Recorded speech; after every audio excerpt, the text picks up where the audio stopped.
We're now going to proceed to, as we continue the public hearings, so that the members of the public that were there for that item don't have to wait for several hours, and to ensure that we have sufficient time to discuss those matters at our next meeting.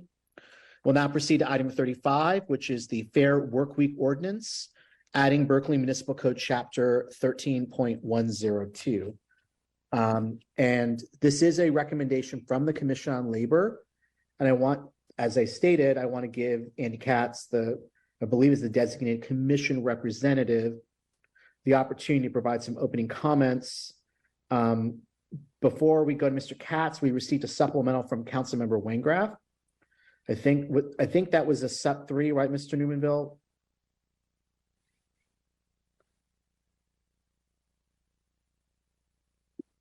Mark? Yes, from there was from Councilmember Wengraf. I'd like to move that we accept the supplemental material from Councilmember Wengraf for consideration. Second. Okay, let's call the roll on that motion. It's a procedural motion. Councilmember Kesarwani? Yes. Kaplan? Yes. Bartlett? Yes. Harrison? Yes. Hahn? Yes. Wengraf? Yes. Robinson? Yes. Rosti? Yes. And Mayor Argy? Yes. Okay, motion carries. Okay, so that material is before us. So I do see Mr. Katz is now on Zoom. Since this is a recommendation from the Commission on Labor, I'd like to now turn the floor over to the Commission's representative, Commissioner Andy Katz from the Commission on Labor, to provide some introductory comments. And then I'm going to go to Councilmember Harrison, who submitted a supplemental. Commissioner Katz, the floor is. Thank you, Mr. Mayor. I'm Andy Katz, representing the Labor Commission. I worked with Committee Chair Councilmember Hahn and the Council Referral Author, Councilmember Harrison, to work with the Labor Commission to bring this response to the Council's referral. And we thank the City Council for this referral because this ordinance provides for significant benefits for workers who are working to balance their lives. Workers who are often working two jobs, who are balancing their jobs and childcare and other family responsibilities. And this ordinance accomplishes that by ensuring that there's a mechanism for workers to be able to have predictability in their lives, predictability in their schedules, to avoid shifts that cause exhaustion, working over 11 hours in a day, and to have some measures of sanity around that. Some of these activities are permitted still, but there are mechanisms to discourage it and to ensure that workers are able to have balanced lives. The Surgeon General recently recognized and published a formal opinion based on evidence-based research that this is a matter of public health, that having flexible schedules and having predictable schedules, especially the predictability, are important components to being able to live healthy lives. And that's why it's an important labor protection to be able to include alongside our regular labor protections to have predictability around schedules. So what this ordinance does is it requires that schedules be provided 14 days in advance. The employees have to be provided with an initial estimate of hours when they are hired. They have the right to decline hours under this ordinance that are given with less than that 14 days notice. And they have the right to request flexible schedules in accordance with law that is already enacted by Berkeley's voters. Lastly, employees have the right to decline any shift that occurs less than 11 hours after the end of their previous shift. This is accomplished and enforced through a mechanism called predictability pay. And you can think of this mechanism really similar to the way overtime pay is paid when a worker is asked to work more than the regular 8-hour day. You know, we have an 8-hour workday, but there are occasions where that needs to be infringed upon, and that's a matter where the employer still has control, but there is a mechanism to compensate the employee when that happens. A lot of these activities are questions of cost. Who is sharing the burden? Who is bearing the burden for the costs of the lack of predictability? And what this ordinance is accomplishing is it's saying, well, right now that burden is falling very harshly on low-wage workers, especially women of color. And we need to recognize that and work to help create some more balance so that people can raise their families, balance their lives, and be able to still contribute work to the economy. So that predictability pay is the key mechanism for accomplishing the goals of this ordinance. There's a couple other important measures here too. A requirement to offer work to existing employees. So existing employees have the first right to be offered work if they're part-time and they're qualified. That's an important limit of this requirement. Only workers who are qualified and are actually available would be provided that offer. One of the most important areas where the Labor Commission investigated and studied was the area of applicability. We were asked to look at the Emeryville Ordinance, but that was 4 years ago. And a lot has happened in the last 4 years.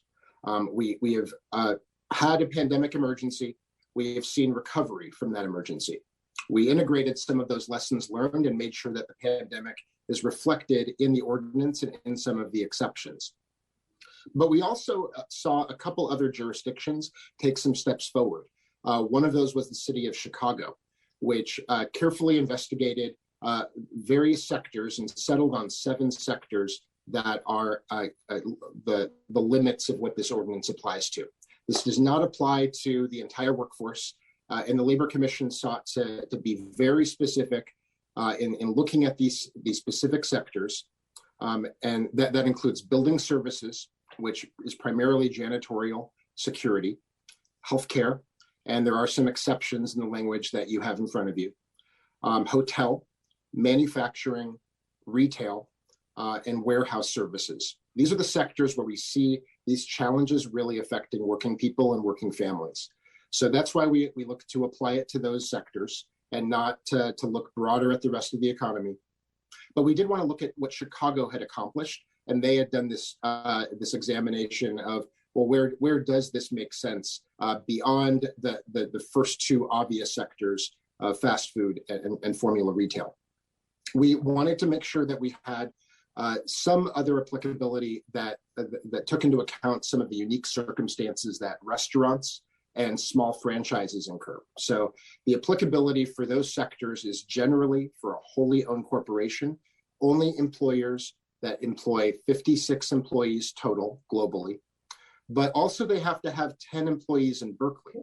We don't want this to fall upon small businesses or small shops where there just aren't enough people to be able to cover. So that's why for this ordinance to be applicable, there must be 10 employees that are actually employed regularly in Berkeley.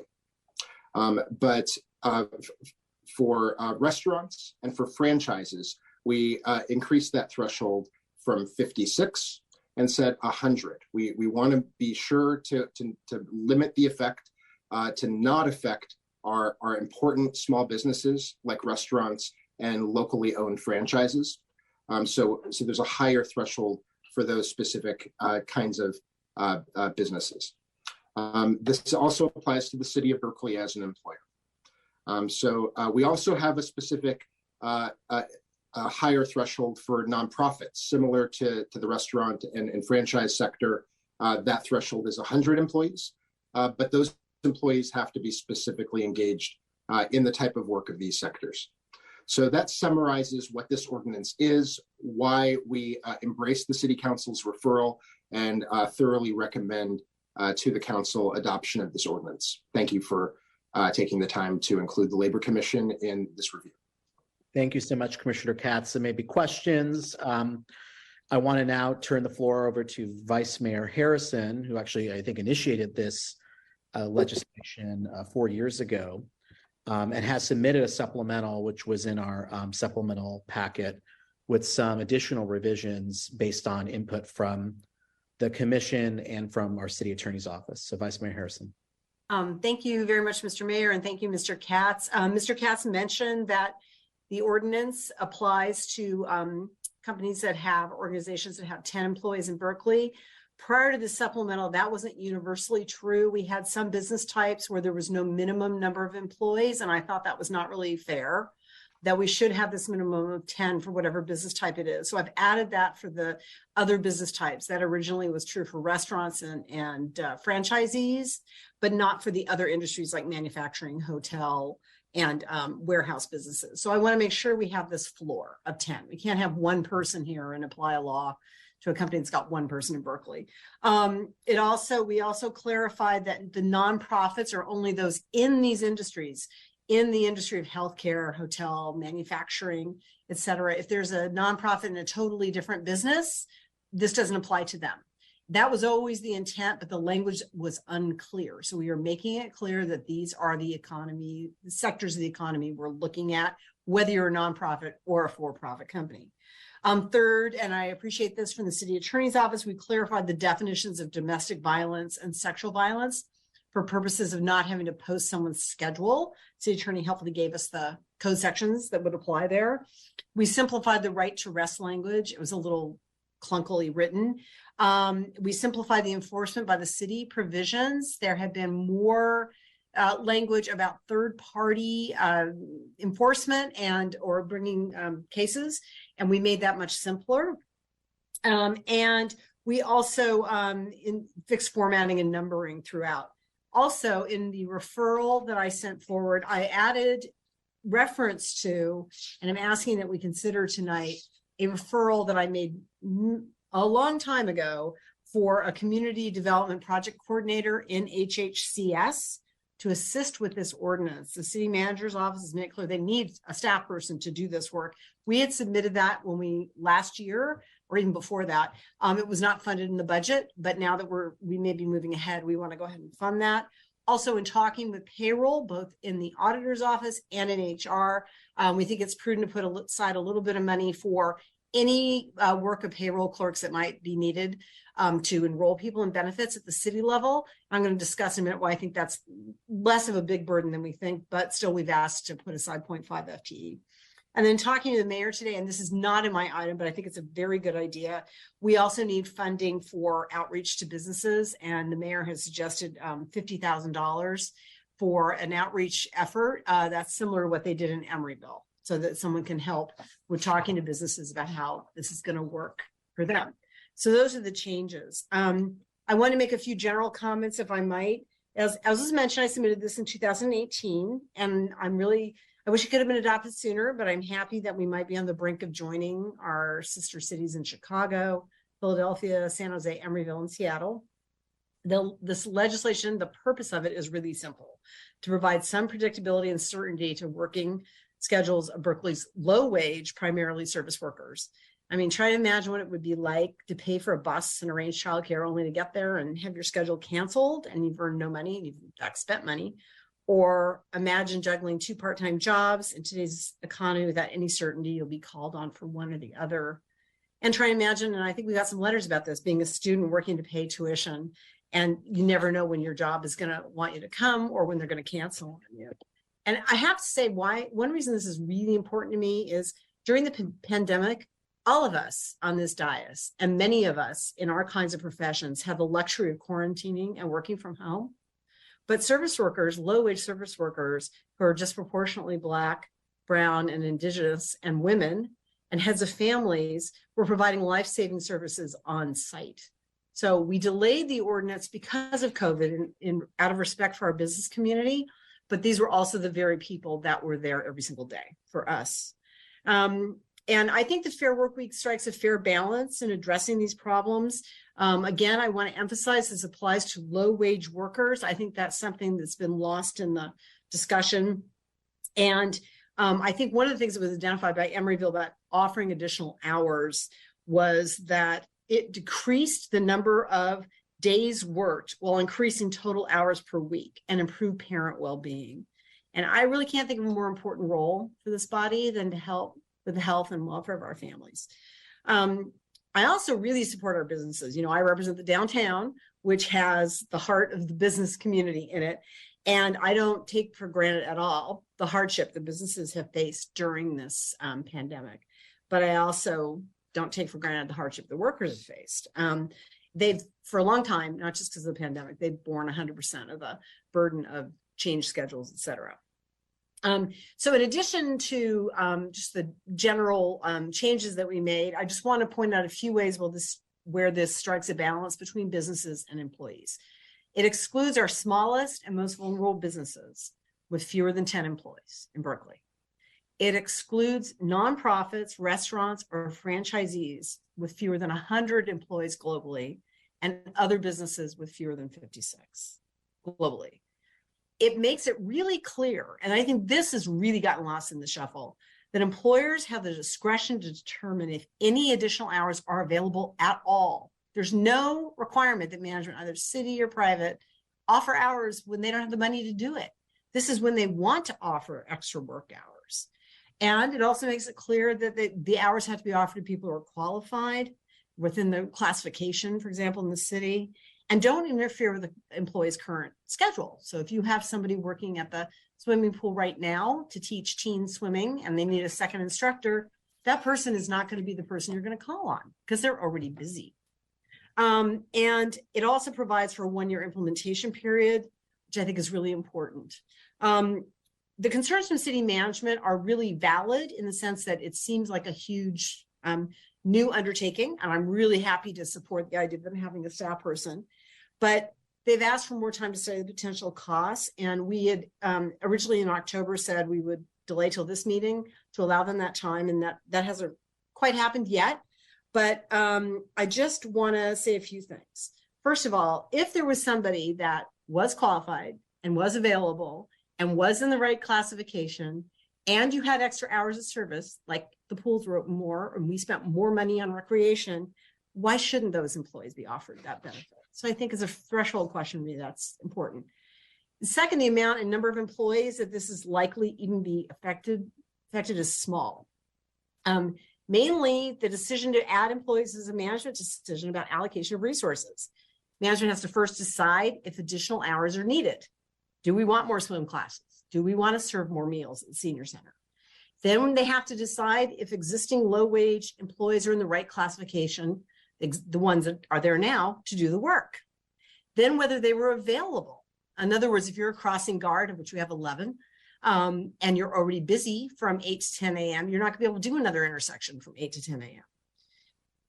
Finally, any increased costs would only be incurred if the additional hours qualify the employee for enrollment in retirement, which is over 1,000 hours a year, or in health, which is consistently over 20 hours a week.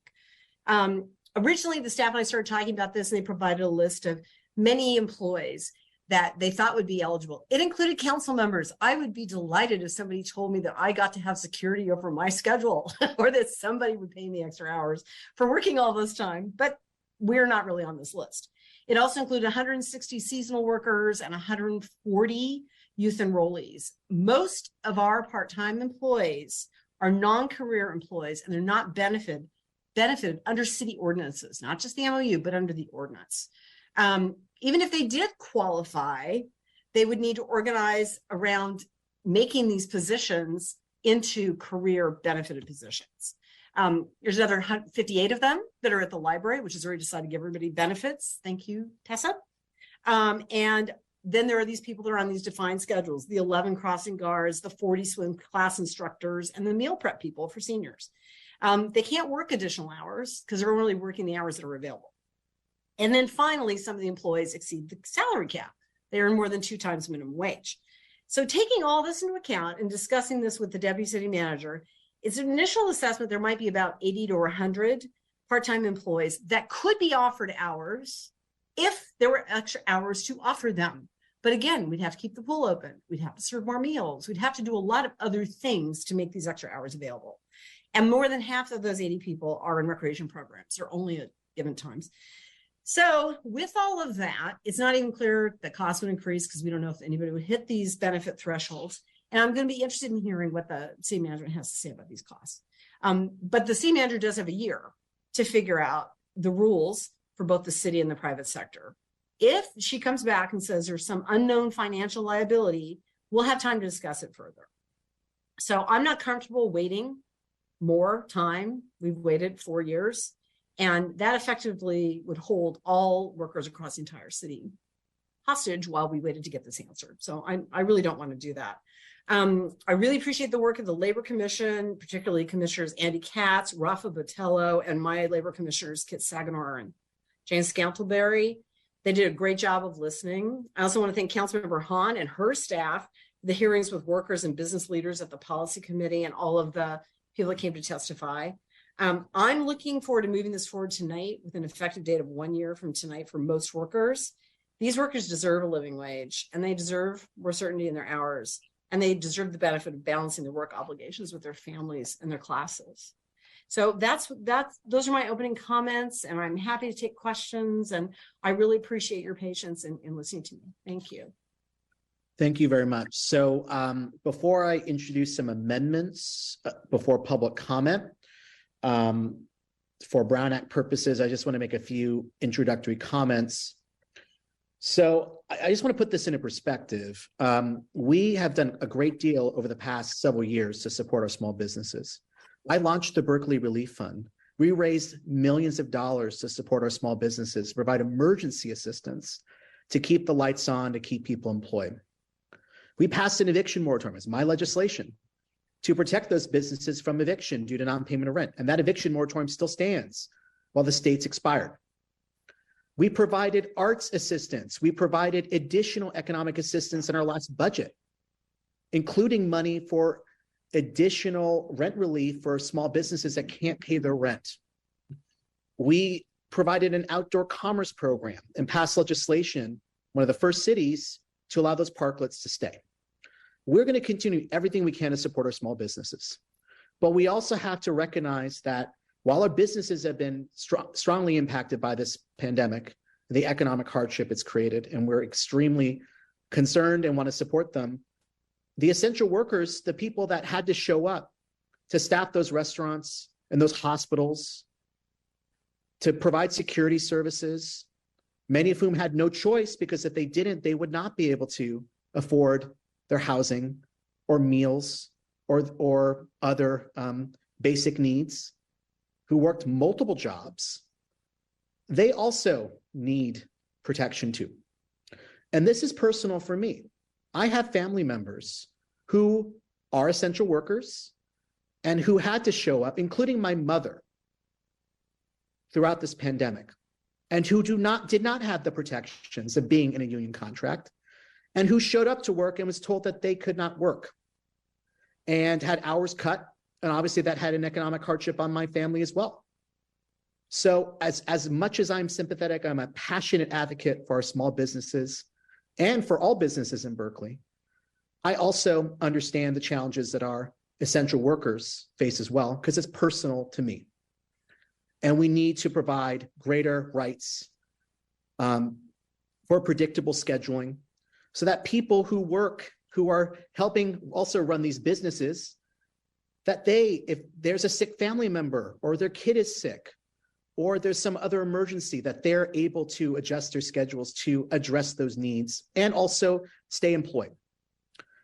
And so I believe this is really essential to show the respect and to provide more rights to our essential workers in Berkeley, some of whom are in the healthcare sector and who are on the front lines, risking their lives to be able to keep our community safe. So I believe very strongly that we should move ahead in passing a first reading. And to that end, I'd like to now read some amendments into the record. So I took the liberty of taking Councilmember Harrison's draft that was in the supplemental packet and made some clarifying amendments that I've worked with the city attorney's office to introduce. So give me 1 second to share screen. So this is from the Harrison supplemental. And I just want to go line by line and go through the changes. So under section 13-102-020 definitions, under F, the definition of employee, I think there was a typographical error. It should say the word covered employer. So I'm proposing we amend the language to read, in a calendar year, performs at least 2 hours of work within the geographic boundaries of the city of Berkeley for a covered employer. Moving to the next amendment, which is a typographical error under subsection G, the definition of employer, there is a additional comma that needs to be deleted. That's a typographical error. And then I'm proposing a new definition U under section 020 of writing and written. So throughout the ordinance, there's reference to written notice, written communications. And so I wanted to provide, an additional definition. And this is modeled after the Chicago ordinance. So it'd be a new definition U, writing, parens writing or parens written, means a printed or printable communication in physical or electronic format, including a communication that is transmitted through electronic mail, text message, or a computer system, or is otherwise sent or stored electronically. And I think that addresses some of the comments we heard from businesses that there are many means that notice and communication is conducted around scheduling. Some of it's through text message, some of it's through email, some of it's through written posted notice. We want to be as broadly flexible as possible to ensure that those means of communication are enabled. Okay, these are the Harrison changes. Moving now under 13-102-030 applicability. A3, there needs to be a semicolon and or. So I'm proposing we add that and then delete the period. Under A4, this is the Harrison language, and there's just some clarifying amendments that need to be made. So language now read for a not-for-profit corporation organized under Section 501 of the United States Internal Revenue Code in the industries specified in subsection A1, which is this, and comma 2, and 3, deleting the words above and putting and employs 100 or more employees globally.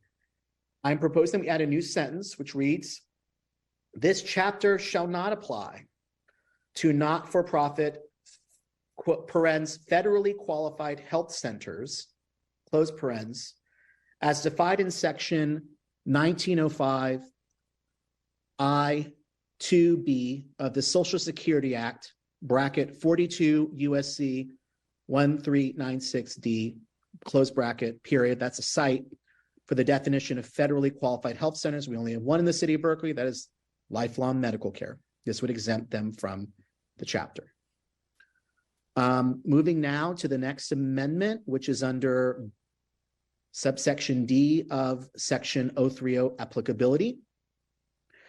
The language here was a bit confusing. And so working with the city attorney's office, we clarified it.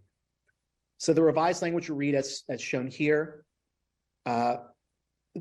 This chapter shall become operative with respect to non-represented employees, comma, including employees working for the city of Berkeley and all other employers, comma, 1 year after the effective date of the ordinance, period, unless waived pursuant to section 13-102-040, the waiver provisions, with respect to employees subject to a collective bargaining agreement, comma, this chapter shall become operative upon the commencement of a bona fide successor collective bargaining agreement or 1 year after the effective date of this ordinance.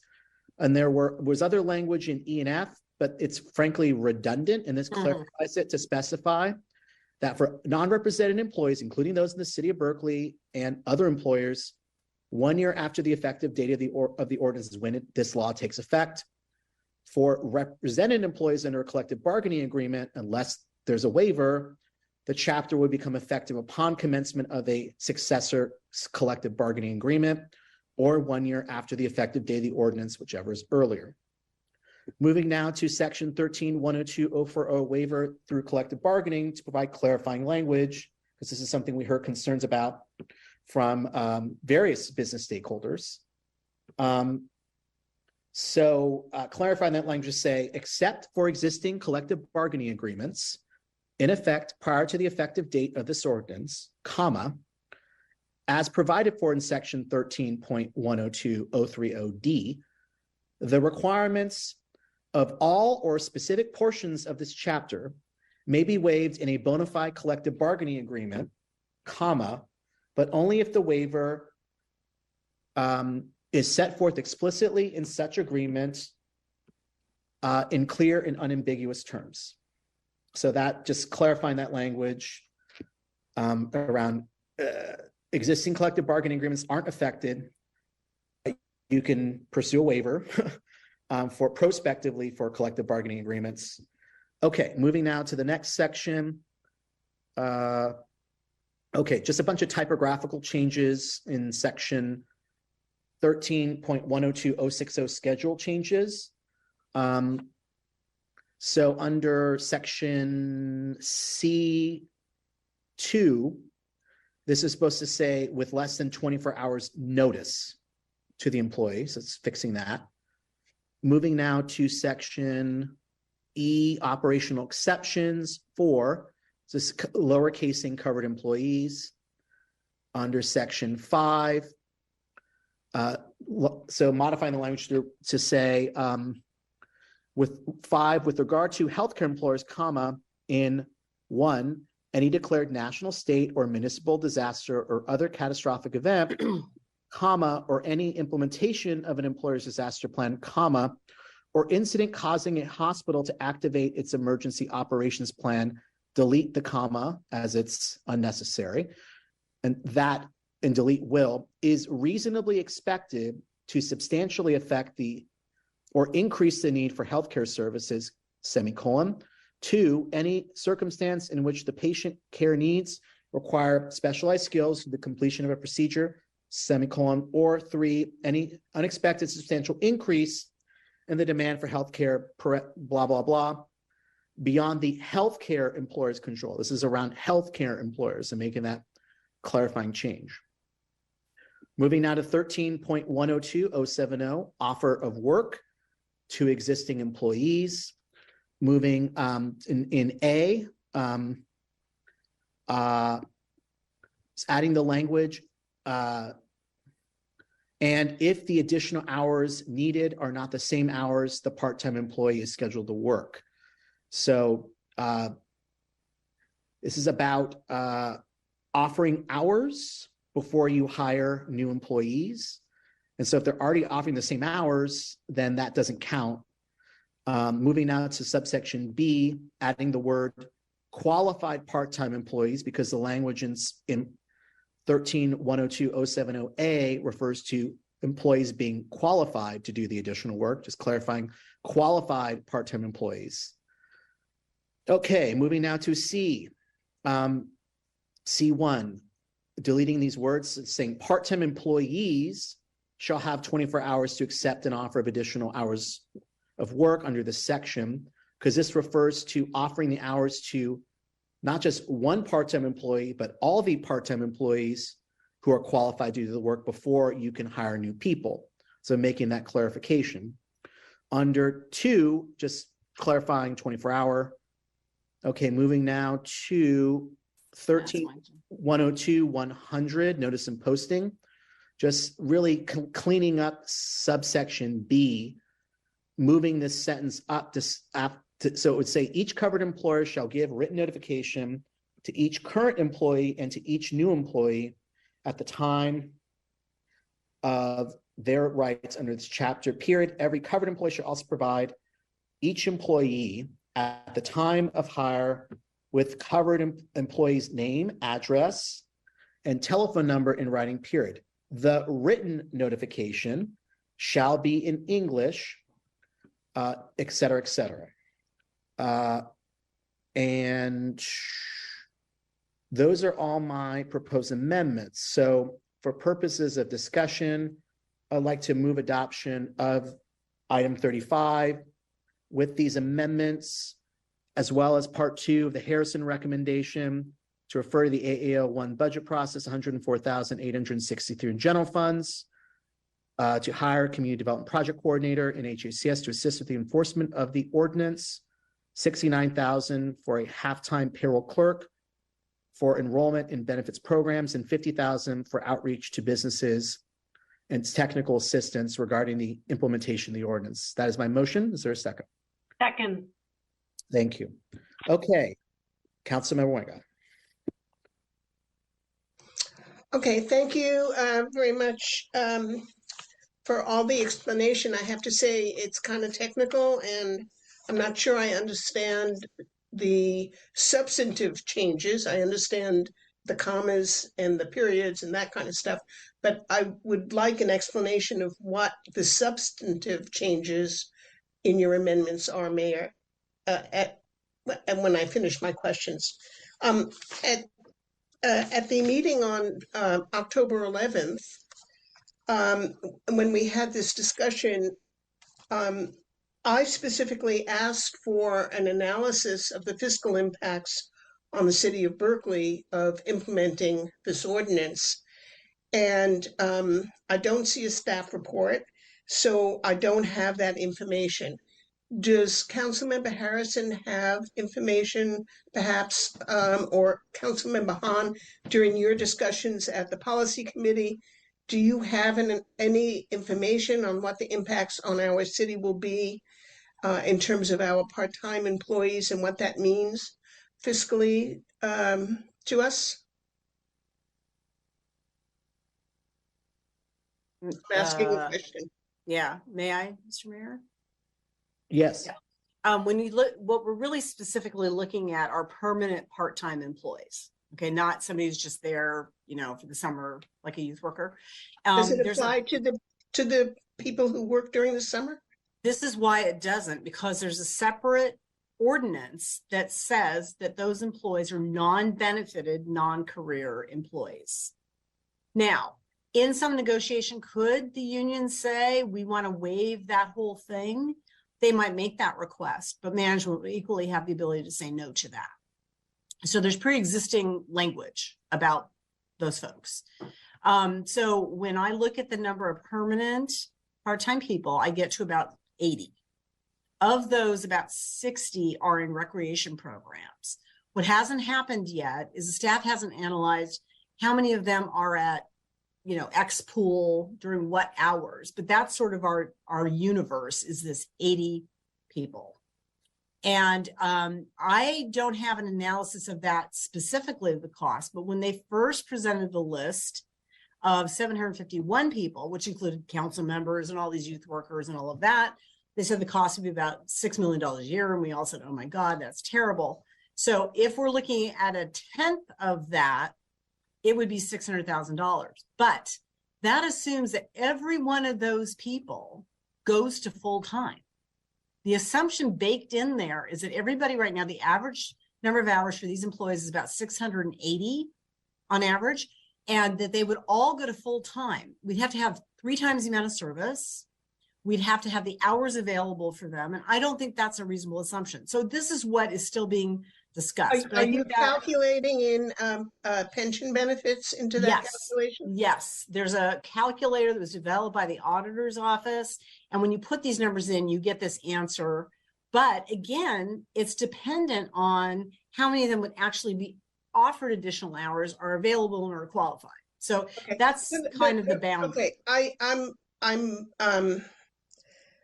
I'm at a loss because I think the responsible thing to do is to know exactly what the impact is going to be. We've had several instances recently of asking staff for very specific information because we don't want to make decisions in the dark. We want to know exactly what we can expect the consequences to be. So I'm a little concerned about not having any projections on that. And I see the city manager came on the call. So I'm wondering if do you want to answer my question, city manager? Councilmember Wengraf, can you repeat your specific question for me? I just want to make sure. Okay, so I am interested in knowing what the fiscal impacts on our city are going to be if this legislation passes tonight. And I'm also very concerned about the impacts it will have on our recreation programs, which serve children in our community who need these programs a lot. They depend on these programs. Are we going, so some information, because I don't have anything right now. Okay, thank you. Thank you, Mayor and Council, just for the opportunity to weigh in. We appreciate and we understand the importance of this legislation. One of the things that we shared with you all was that we were going to work very hard to bring back an analysis for you this evening. But I did offer and caveat that I thought that that would be very difficult, even though the staff were going to work really hard to do so. We have since then learned, and we've shared this information, that we are not able to meet the deadline of tonight's council meeting. We do believe that an analysis needs to be conducted, and we need to provide you all with material information so that you can make an informed fiscal decision. Can I tell you that this is a large number or a small number? I don't know. Do I have a particular feeling about whether or not this legislation moves forward? No. I support and understand the reasons for it. My job is to only provide you all with material information so that you can make an informed decision around our budget. That is all that I'm here to do. We do have, joining me this evening is Paul Budenhagen, our Deputy City Manager, and Deputy City Manager Latanya Bello. Also, we have the staff available as well. One of the things that we've been challenged with over time is really knowing this unfunded liability picture, whether or not there's medical increase costs, whether or not there's salary costs. All those things are important to share with you all, but we don't have those this evening. I don't know how much it's going to cost to implement this program. So there are three more things I want to share. Number one, I think we need to have time to implement these programs should you approve this evening. Giving us a year to implement is not what I would call a fair decision to say it needs to be done in a year when we know we're in a staffing crisis and we're having difficulty hiring individuals and getting opportunities for people to come in and work for us. So just putting a date on it doesn't help at all. Tying it to staffing up and coming back with an implementation plan, to me, is more likely a scenario that we could meet. That's number one. Number two, I've heard multiple times that it's been 4 years, and no one seems to want to put any context to the fact that, yes, that's true. It has been 4 years, but the 4 years have been fraught with 2.5 years of pandemic where we've been responding and it's been on hold. 1 year where it was in committee.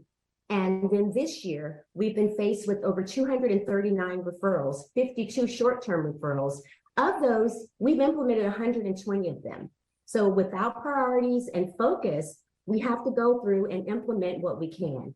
This has been a stop-start for us, a stop-start for you all. We stopped one project to start another, and we've gone through that race of trying to address and answer the needs of not only our community, but council, our commissions, our policy committees, and we've been bombarded with just workload. So the 4 years, it's true, but there needs to be context. I don't want to be seen as a failure. None of the staff in this organization want to be seen as failures in not producing the work that this council has asked of us. So I want to be fair. When you give me a year to implement this program, I'm saying that I need it to start from the date we get staff in place and then an implementation. Because if we don't, we're going to be sitting here again where I'm coming to you asking for more time because I'm unable to implement because I don't have the staff in place. So whatever your decisions are tonight, we're going to support you. We're going to work hard for you, and we're going to implement whatever you decide this evening. But I also have a responsibility to share with you all any fiscal needs and opportunities that will support and reflect the actual costs for these programs, the implementation, and the time in which to implement them. I have a job to do also, and so I need your support so that I can do that job and do it well for you all. And that is all that I have to say this evening. We do have Scott Ferris, Director of Parks and Recreation Services, on the call this evening because there were specific questions that you asked, Councilmember Wengraf, but I want to be clear, I have no issue with this ordinance. I just need the opportunity to do my job, share the information, the fiscal impacts of the ordinance, and also the operational needs and impacts of the ordinance. That is all for me. Thank you.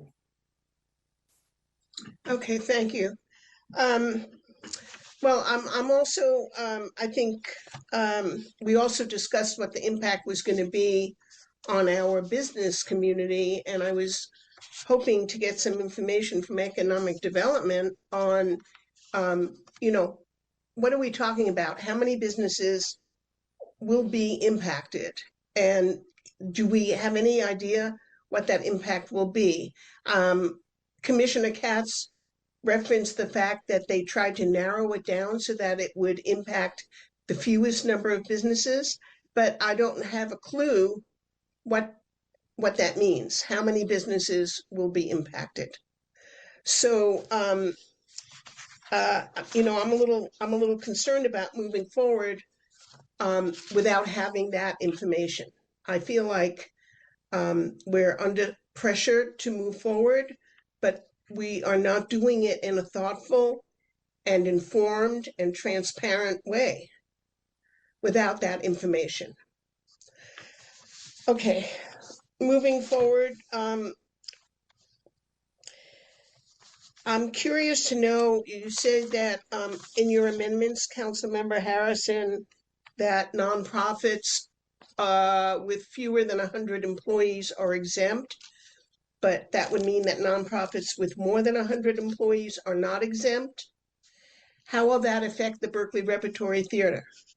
They're not in one of the covered industries. That's why I fixed the language to make it very clear. It's only a nonprofit in one of the covered industries. The arts are not included, education is not included. So I tightened that language. Okay, so it doesn't impact movie theaters? No.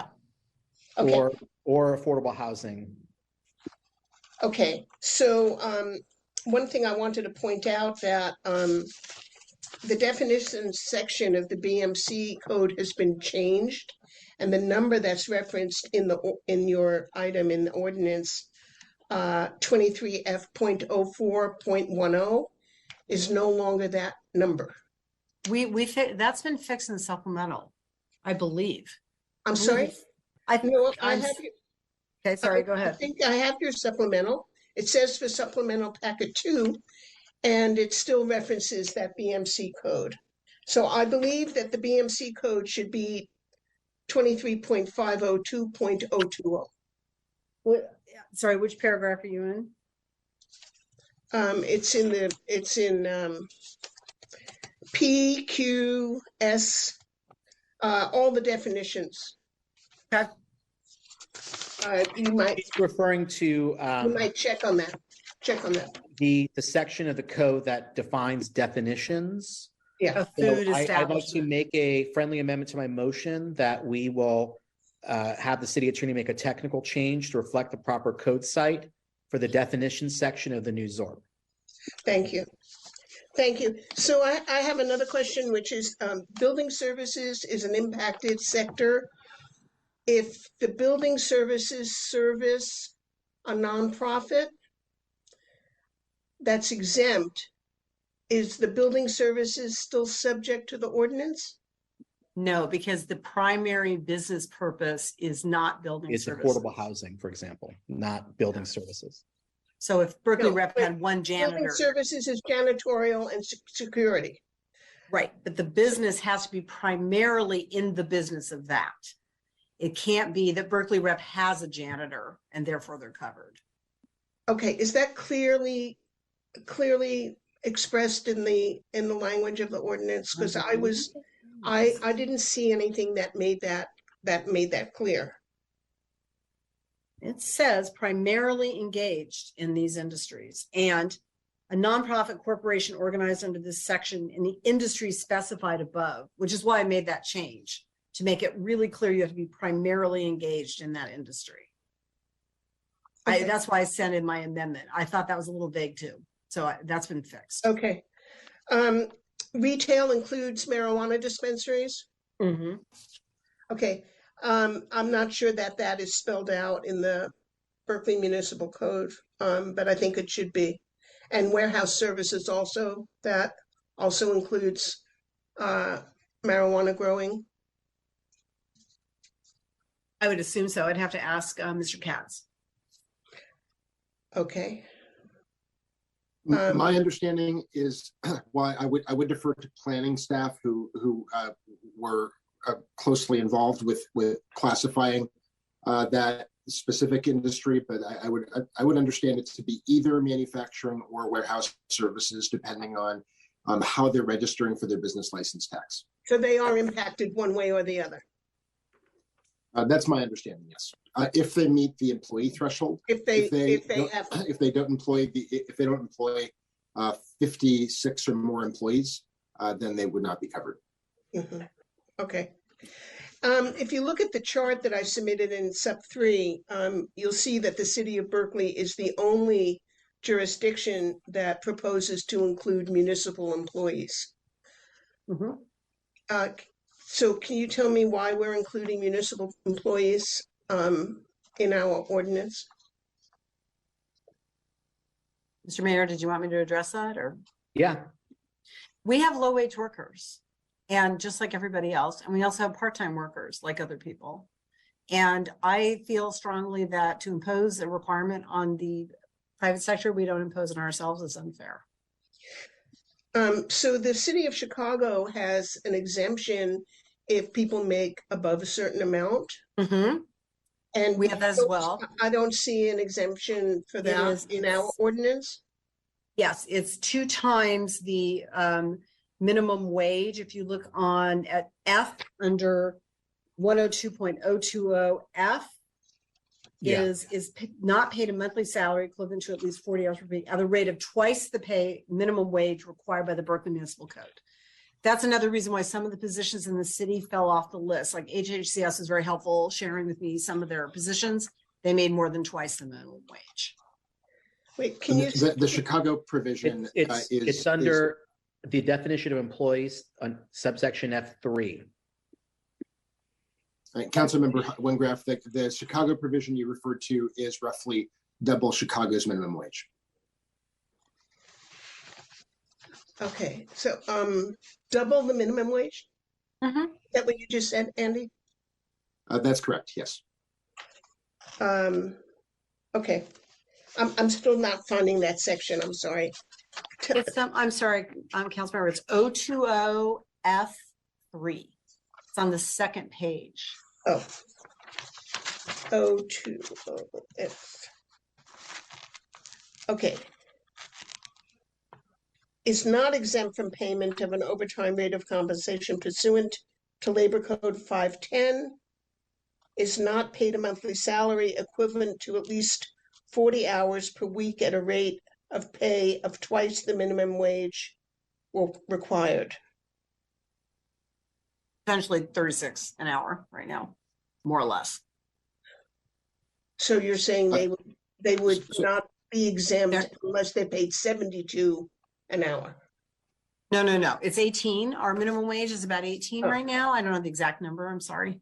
But it's about $36. So we have some people in our health department that make more than that are part-time. So they're exempt. They're exempt. This is about low wage workers.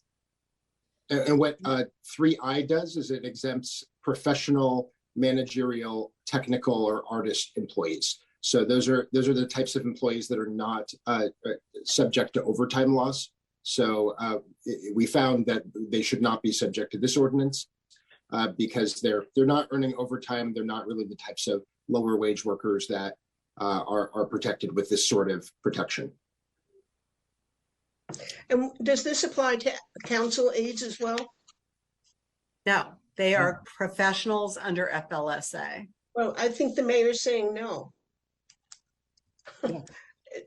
Yes, they do. It does It's apply. not. They're No, professionals. it does not. They're FLSA. professionals under Fair Labor Standard Act. The Fair Labor Standard Act has a standard of professional, managerial, or artistic. And those employees are all excluded. Regardless of what their salary is.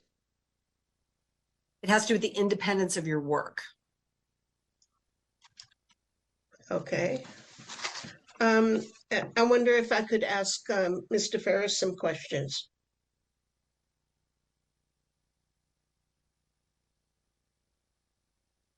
I believe he's here. Mr. Ferris, are you on the call?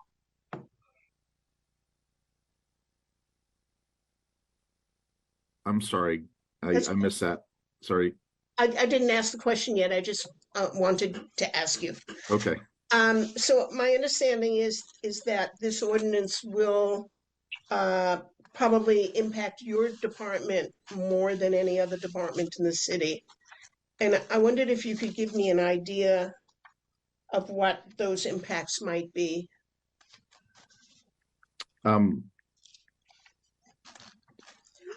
Yeah, it's hard to tell at this point. We have during the summer, this summer, I had it in paid status. We had about 390 employees. During the school year right now in paid status, I have about 175 part-time employees. And of those, I think, to date, there's in the last year, about 80 to 90 of those employees are have worked over 500 hours. And so it's hard to tell at this point. We haven't been able to run those numbers. I can tell you that we offer new programs and new assignments all the time. It's kind of the deal in recreation is that we evolve with the community needs. And so we're constantly changing. And because of the nature of our work, people are leaving consistently and we're replacing them with new employees so the interpretation of new will be important to us. Is how we define that is, because we're open a couple extra hours for a drop-in program or a swim program, or we're running a new special event, are those new hours? It just depends on how you define that and how that will affect us. So, I mean, potentially we as a city still need to figure exactly what the costs are in relationship to both people moving from PARs to PERS and also people moving from no benefits to either part-time benefits or full benefits, and how would that affect these part-time workers? So Okay, so we don't really know.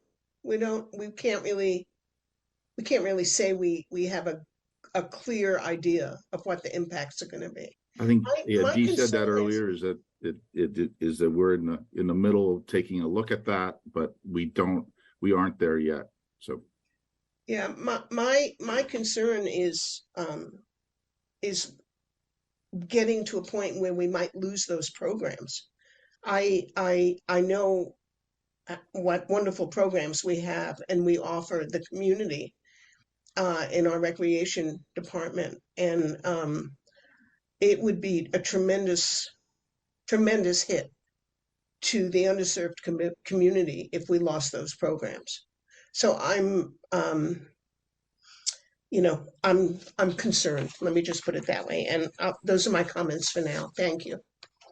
So I'll just say before I go to Councilor Hahn, who's next, that I think the question of the costs is really an operational and budget question, because there's a year from the effective date of the ordinance, which we're talking about the end of December or January, to figure it out and budget for it. So unless we don't want to cover city employees, if that's the purpose of getting this information, to make the argument that city employees should not be covered, what does that matter with regard to the decision we're making today? That is an implementation question. So, City Manager, I'm expressing my opinion. You expressed yours. I'm expressing my opinion. Councilmember Hahn. Thank you very much. I wanted to provide a little bit of a report from the Health, Life Enrichment, Equity, and Community Committee, because the council referred the ordinance to our committee. And I think it's important for people to know a little bit about how we handled it there, what we heard, and what we did. So first of all, when it was referred to us at the first meeting of the committee, I made it very clear that we would be hearing the ordinance at a minimum of 3 times. I made that commitment up front and we stuck to it. So everybody was on notice that there would be an extended opportunity to comment and be heard.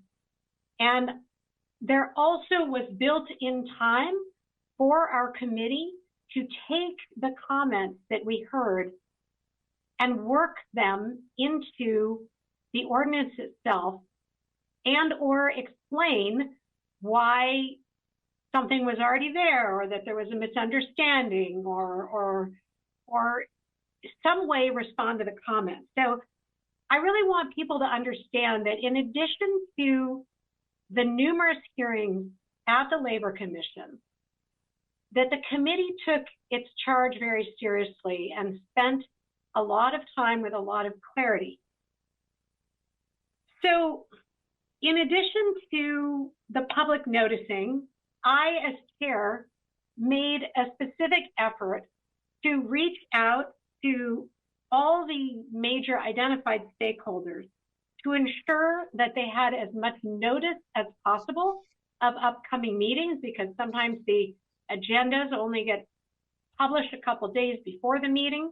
As soon as a meeting date and time was set, I was communicating that with key stakeholders who had come forward and who I knew would be interested in the meeting. And we really did, as a committee, everything we could to make sure this was as transparent and comprehensive of a process as possible. So I also want to say that we heard voluminous comments from business owners, from workers, from community members, from industry groups, and from advocates. And we also received quite a few written communications, formal letters, emails, and other communications. Every single one of those comments and communications was documented. I kept a log of everything we heard and everything we received. Between the second and third meeting, Commissioner Katz and I, remember, because of the Brown Act, I can't work with my colleagues on the commission.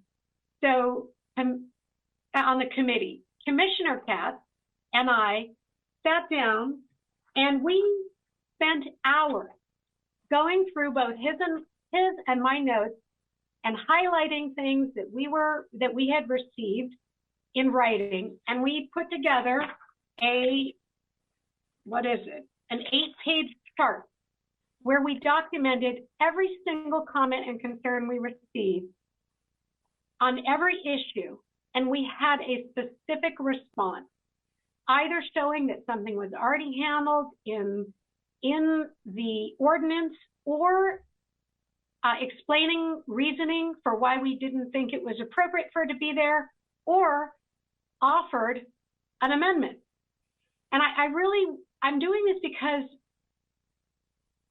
it's surprising to me that we are getting sort of another flood of comments when we so thoroughly and meticulously and went through this process and really listened carefully and addressed everything that came forward. We then proposed a series of amendments. There was a lot more red ink on the version that came to us at our third hearing. And it was at that hearing that we had a unanimous vote to move this forward to the City Council. And that vote was, I wanted to just note that Councilmember Taplin was there substituting for Councilmember Kesarwani on that day. So that was the unanimous vote of the committee. I wanted to switch a little bit now to just share some of my own framing that I shared very clearly and repeated in the committee meetings, and this is my framing. Last minute things happen in organizations. That is a given, and they impact staffing. That's a given. So nobody is questioning that things change. Late. An event is canceled at a hotel. A big banquet is booked late at a restaurant. a big order or project comes in or is canceled, things change at the last minute. These changes also present hassle, both for organizations and for employees, who I feel can be a little bit invisible in this equation because we don't really see the hassles they have at home. They have hours cut or added with short notice. So last minute things happen and it's a hassle, and there are costs and inconveniences. These are givens. But what happens now, the status quo, the way things are right now, everywhere, is that 100% of the hassle, cost, and inconvenience falls on the shoulders of the worker.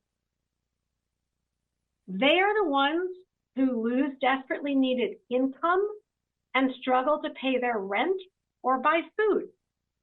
They are the ones who have to get additional hours or reduce hours at their second or third job. They are the ones who have to get additional last-minute childcare, miss medical appointments, and otherwise absorb all the impacts of unpredictability. What Fair Workweek does is slightly rebalance something that I believe is very unbalanced. It puts some of the burden and costs of last-minute changes onto the shoulders of employers. Not all, but some. And yes, it requires some administrative work. It requires a little bit of money. But remember, this is in the face of our lowest paid employees, the lowest wage workers in our city, whether it's the city writ large or in the city of Berkeley, who struggle to make ends meet. That's whose back it's on now. It's hard for me to understand why that is so difficult. Why we can't accept that the employer who has power over the schedule, who can charge more for a late booking or can charge a cancellation fee to someone who cancels, who has so much, they can change their price structure. The employer has a lot of mechanisms to absorb this, but our lowest wage workers do not. And I would like to add that in Emeryville, they actually commissioned a paper and a big fat report. It's a working paper from the National Bureau of Economic Research, and it was done to study the impact of the Fair Workweek Ordinance in Emeryville on workers. And one of the most striking things that I found in this report is not the results, which, as you can imagine, show that it was not that big of a deal for the employers, and it was a big deal for employees, that they have more stable work schedules, that they have less fragmented work schedules. Instead of working a whole bunch of short shifts, they work fewer longer shifts. But the one thing that really stood out to me is that the vast majority of people who are impacted by the Fair Workweek Ordinance are single mothers of color. This is about the lowest wage people in our economy who get shafted all the time, who struggle to raise families, care for their children, care for elders. They don't have money for people to help out. They do it all themselves. They take public transit to get to and from work. And most of them are women of color. So that's really what we're doing here. We are asking employers to take a small amount of the hassle and burden of last-minute changes and to compensate workers a little tiny bit for the households and burdens that fall on their shoulders. Thank you. Okay, Councilor Drosty? Thank you. Well, I was initially going to ask if we were going to take a vote tonight, but it looks like there's a motion on the floor. So one question I have is I had several businesses call me today and say that they heard the vote was being postponed until December and only heard today that council was going to take action this evening. So I'm wondering, Madam City Manager, can you let us know what the official communication was to businesses from the city? The city has, thank you, Councilmember Drosty. The city, my office, we have made no official declaration to businesses about this item. I do believe that one of our staff members in Office of Economic Development shared at a meeting that the staff work on this was not complete and that we were going to be asking to give us time to come back at a later date in December. That may be the confusion, but we haven't released any official statement that you were postponing a meeting or canceling a decision, just that we needed more time. So it just may have been some confusion in that regard. Okay, thank you.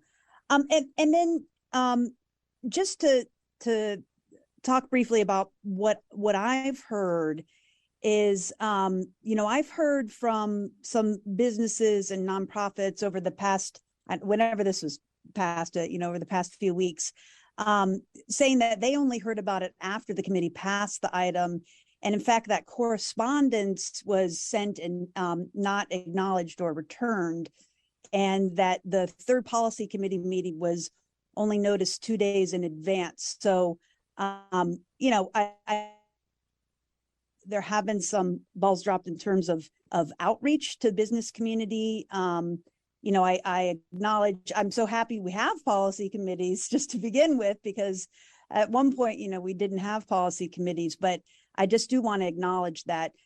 Secondly, at one point, staff had in their report where it says council could adopt this ordinance now as written, but without evaluation of resources, the needed to enforce the ordinance is unlikely to achieve its effect. And I would say that sort of also follows to the conversations I've had, in that we can pass an ordinance, but it sounds like it's symbolic at this point because we cannot implement the ordinance. So my question is, I'm just wondering why are we rushing to pass this if we don't have the data? And I guess one question I have for the city manager is, do we have an evaluation of the resources we need to implement this? Or do you have an estimate? An estimate of, and I just want to make sure I answer your question. So do we have the evaluation of resources needed? We believe that we've identified positions to implement the program. And I think the Vice Mayor was sharing that earlier. Is that the length of the resource needs? We don't know. I don't know what that is. That's a starting point. And have to come back to you all if we felt that there were additional resources needed. But right now, we have laid out the first guesstimate on what we believe we need to set it up. And then I've spoken with you and other staff members and department heads about potential costs and learned a great deal, especially around the PARS to PERS shift, and why it could potentially cost millions of dollars. And I'm wondering what the actuary report says.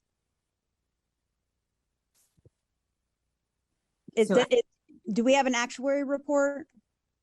So I'm going to defer to Deputy City Manager Latanya Bello and Deputy City Manager Bruton Hagan to kind of give you an update. They've been in the trenches really trying to gather documents and data and analyze data that we receive. So I'm going to hand it off to them.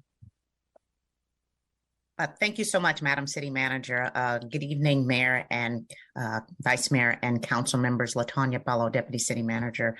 To answer your question, Councilmember Droste, we have put a request out for an actuarial. We received communication, not their report, but communication with some preliminary numbers in an email this evening. And we have not looked at that, but we are waiting for their report to come forward. They usually give us a nice little report, and we presented that to you all in the past, but we have made that request. We have given them the Fair Week Work Ordinance, and we are expecting an actual report from them, hopefully by tomorrow or Monday, but we didn't have all of that data prepared to present to you this evening. You said preliminary numbers. My ears perked up. Oh yeah. So what can you share? I haven't taken a deep dive on it, so I don't want to be specific on it. She just, we indicated that there was a rush to hurry and get this done. We were hoping to try to get it done for November 3rd. They literally thought that meant by close of business on November 3rd. So they sent it to us about an hour or so ago. I have not taken an opportunity to look at it, but we intend to do that. We kicked it right over to our budget and finance so they can work that into our numbers so that we can come back and give you accurate information. Okay, but as of now, we don't have that accurate information. I don't have that accurate information. Okay. No, I think I should have probably pushed the date up, not November 3rd, but maybe October 31st or something. Yeah, well, okay, so we don't have that information. So we don't have a sense of how much it will cost. I would say, like Councilmember Wengraf, I'm just curious how this in particular might affect the parks budget. And I mean, I think we're kidding ourselves if we don't realize that there could be an effect on programmatic activities in the Parks and Recreation Department. And I know many of these programs are relied on heavily by under-resourced families in Berkeley. So I'm wondering, can Henry or Madam Deputy City Manager, can you explain that shift from PARS to PERS? Because if we're shifting existing part-time hours and crosses the threshold to a full-time career staff, but we have the same budget, I mean, could that potentially lead to layoffs? Or alternatively, if we want to accomplish the same outcomes, I would imagine that we would have to put significantly more money into the various departments in order to accommodate for that shift from PARS to PERS. And I'm wondering if that's something that you or Henry or anyone else can talk about. So I'm confused. Yeah, no, it's okay. Councilmember Droste, I don't have information to answer that question specifically, but I can tell you that is one of the questions that we are doing an analysis on. How many employees do we already have in PERS? What would that cost be from a finance budget standpoint to move them over? I mean, that are already in PARS, what that cost would be to move them over to PERS if they were to move over, and what is that difference? And how does that, a new cost, how does that affect our current expenses with PERS, and by how much? That's why I had to get that information over to our budget and finance, because that is some of the data that they are going to do the analysis on, so that we can come back and give you that information. But that is some of the specifics that we're indicating we need just a little bit more time to really work the numbers through. But we certainly can provide that information to you. We just need a little bit more time to calculate it. And I don't know if Henry has anything additional that he could add to that I may have missed. I think you're fine. You nailed it. That's the reason why we need more time. We haven't gotten the analysis yet, and the actual report will actually help when we see what the assumptions are. Okay, so we're being asked to make just so I'm clear. With the PARS to PERS, this will be most likely a multi-million-dollar decision, but we don't know. And so we're going to make that decision knowing that nothing's going to be implemented anytime soon. So I guess I'm wondering, what is the I truly am wondering, what is the rush if we don't have that information right now? And yes, I hear 4 years, we've had two and a half years in the pandemic. I think having, we just had this meeting last week about having transparent data, making sure we have this information before we make a decision. And the ironic possibility, and I want to make sure people understand that, is that we could actually gut programs for working families and children inadvertently by laying off people, gutting programs in parks for something that could be handled during the collective bargaining process. And so, and I'm also wondering about what happens when these provisions conflict with, for example, the need to keep apartments habitable. We just heard from Harriet Tubman residents who couldn't get their electricity and their heat fixed in a timely manner. But then we, under this law, people responsible for providing these fixes have a right to decline the unplanned hours necessary to make the legally required fix. So, I just think we need to have more information. Once again, we know that by passing this doesn't mean that the law is going to be enacted, right? We know that the staff report has said it, okay, we can pass it. It's not going to take it in effect. And so, I'm wondering can we put up the chart that Councilmember Wengraf created? That was really helpful, Councilmember Wengraf. Especially, looking at other cities. And I think, if we can actually listen to staff who's saying that they need more time, that could be really helpful. But I'm wondering, is there, Mr. Mayor, is it possible that you can put up the chart that Councilmember Wengraf created? I don't have it readily available. Does Councilmember Wengraf have it? If you, I think the clerk sent it to everybody. Yeah, the clerk sent it. I can send it to you if you want. Sure, I'm also running the meeting, doing lots of other things, but I'll try to find it and pull it up. Thank you. I appreciate. Or if you have it, you can probably share screen and present it too. Can I share screen? Any panelist can. Oh, I'm sorry. Okay, thank you. Let me see here. It's been a while. All right. Bear with me. Okay, I'll come back to that. All right. So in the chart that is not being shared, let me see. I apologize. Is it possible that the clerk can share on his screen? Is that possible? Madam City Manager? Thank you. Thank you so much. All right. Thank you, Mark. Thank you, Mark. I am not a technological wizard. I'm glad that Councilmember Hahn referenced Emeryville's ordinance and the study actually that accompanied it. And I'm wondering, so that's fine right there. Thank you. The sectors it applies to in Emeryville were retail firms and fast food firms.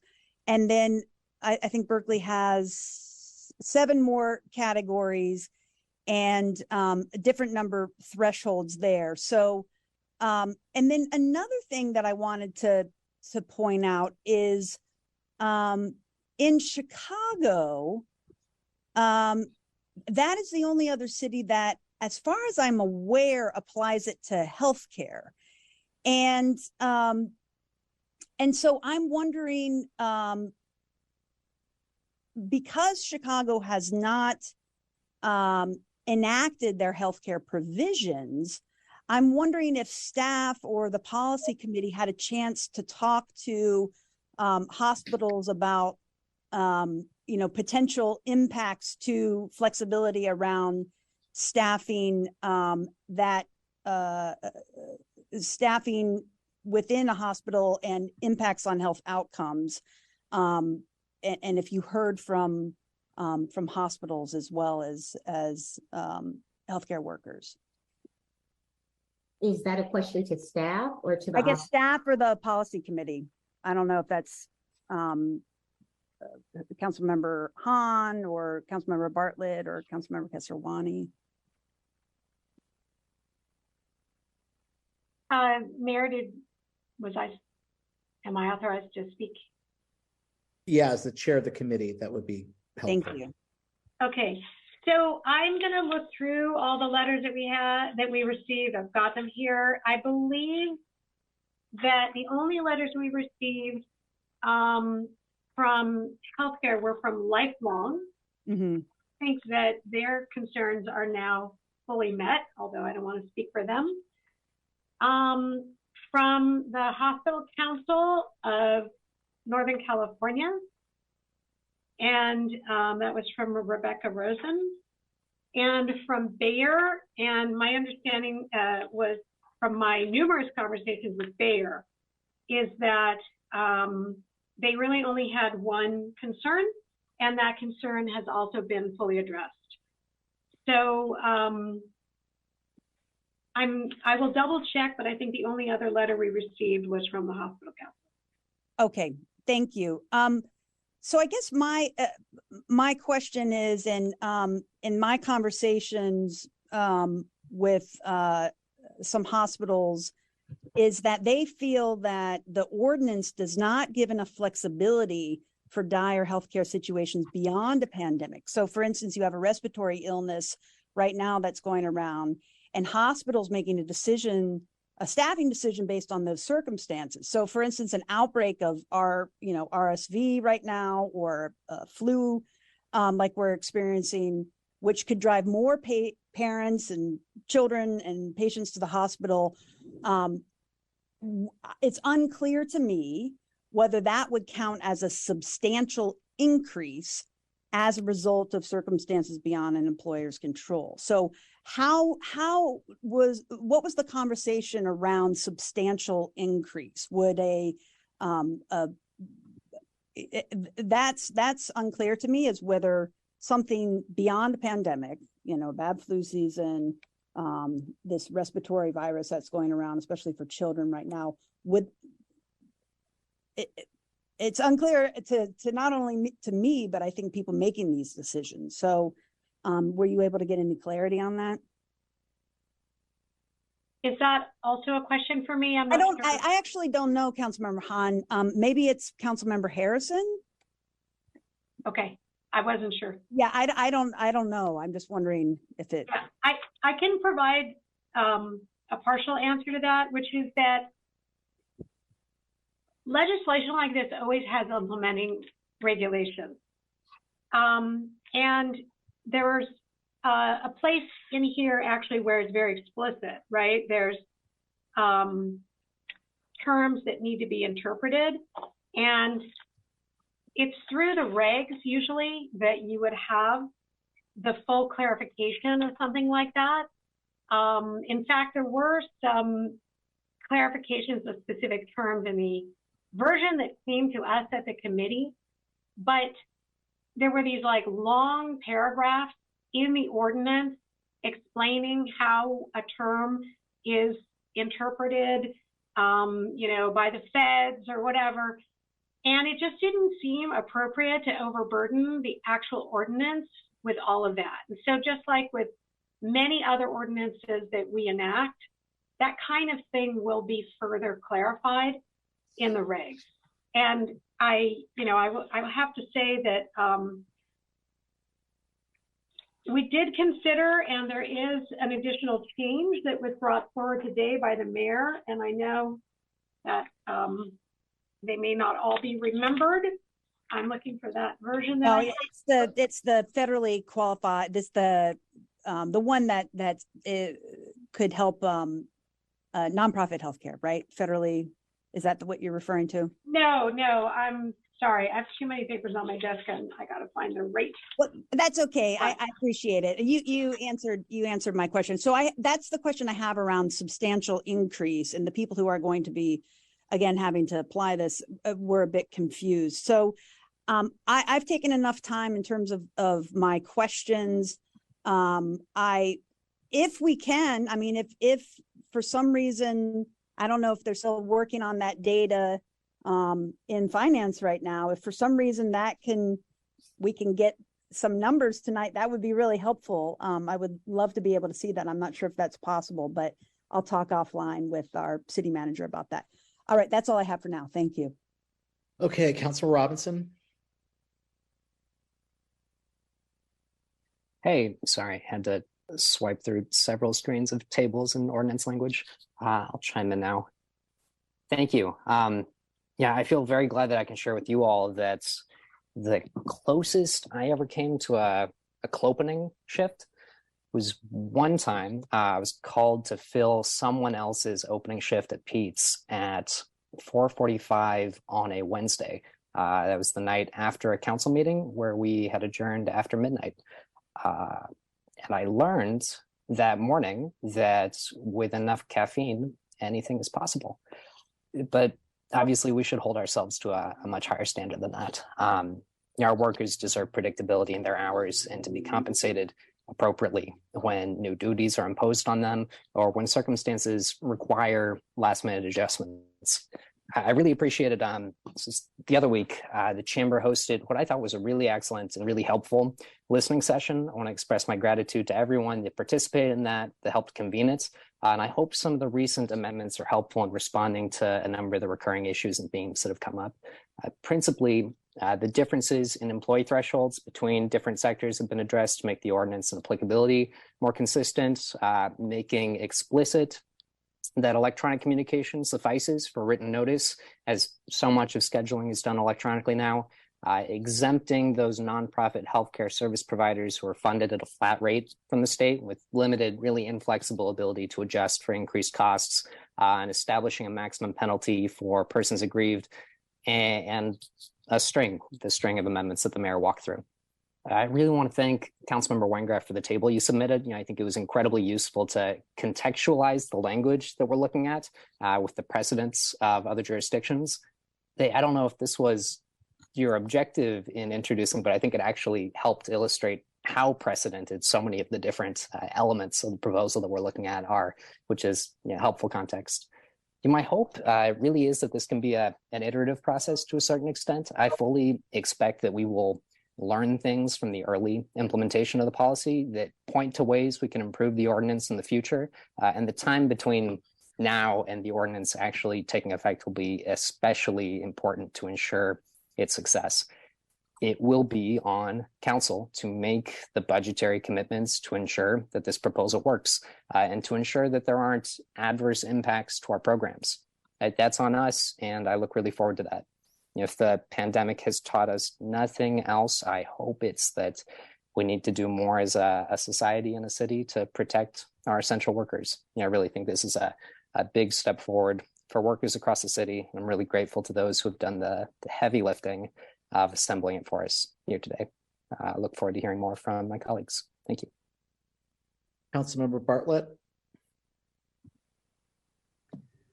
Thank you, Mr. Mayor. And, having served on the Life Enrichment Committee with Chair Hahn and Councilor Kesarwani, it was interesting because I got to see this legislation kind of morph through its phases. And each time I saw some real concerns from the community and some real effort to address the concerns by the authors and the advocates. And I think through it all, I think what emerged was something that's pretty palatable and something that should work for everyone. And again, to harken back to some of the words by Councilmember Hahn, it's important to keep this in context. We are now living in the time of extreme exaggerated wealth inequality, where the power dynamic is so upside down, and every worker is out there on the razor's edge. This small modicum of sway in their direction, as I think is not a big deal. And in terms of the scheduling software, did some research. Doesn't appear to be very expensive to do. So irrespective of that cost and irrespective of some of the larger healthcare concerns, which at first blush do make you stop and consider. However, when you also consider the sheer profit levels of these healthcare providers that are supposed to be nonprofit in our community, again, I think you see a natural a natural need to rebalance the scales, if a little bit, for the people. So, I'm really prepared to vote for this and send it on and let us continue to perfect it over time. But I do think it's important for the people who actually have to suffer and survive in a time of extreme wealth inequality and inflation, where food is out of price for people. I think we got to really talk about what are we debating here. Thank you. Before I go to Councilmember Harrison, Vice Mayor Harrison, I just want to say I certainly respect my colleagues' desire to not be ready to take action because they want additional information. I've made a conclusion after reading this ordinance extensively, reading studies, reading other ordinances that have been passed in other jurisdictions, listening to different stakeholders, coming to a conclusion that I'm prepared to vote for this. But I respect people's opinion that they want more information, and people can vote accordingly on the basis of whether they feel comfortable proceeding tonight or not. I've come to the conclusion that many of these issues can be addressed subsequent to adoption through a collective bargaining process, through a budget process, and through implementation. And the suggestion that we cannot implement this, well, there's no information that's been provided to suggest that we can't implement this. In addition, there's been a number of specious arguments that have been put forward to suggest that why we shouldn't do this, that somehow giving low wage or part-time workers in our city, giving them a fairer process to have more predictability in their schedules, that's going to result in us cutting recreation services for BIPOC communities and low-income people. That's insane. Why would we ever do that? And ultimately, that's a budget decision of the city council in terms of how we allocate resources to make sure that we maintain city services and we pay our workers fairly. I certainly am not going to do that. So let's just put these specious arguments aside. And I certainly respect the fact that people may not be prepared to vote today. Reasonable people can disagree. I respect that. But let's just be honest about the facts here. And I've come to the conclusion that these are implementation questions and budget questions that can be addressed subsequent to adoption. And I do not think that they mean that we cannot move ahead tonight with passing a law that has been 4 years in the making of extensive work by the commission, by various community stakeholders, and by our policy committee. Councilor Kesarwani. Thank you very much, Mr. Mayor. I have to apologize. I'm on my phone because my computer is having a little bit of issues. So I really just wanted to take some time to focus on the sort of the outstanding questions that we have related to the city's costs and implementation. I will say that I am in support of this ordinance, but I do feel that I am in the dark right now in terms of the cost to the city. But it does sound like, Ms. Bello, based on what you just said, that we would have this fiscal analysis by a second reading if a first reading were to pass tonight. Is that accurate? Yes, Councilmember Kesarwani, we endeavor to get this information wrapped up into you all quickly. So hopefully by the next council meeting that we have, we should be able to have some preliminary numbers to share with council. Okay, and can you just go over, so I'm clear on it, exactly what that analysis covers in terms of the fiscal aspects? Yes, let's see here. Try to get back to our document.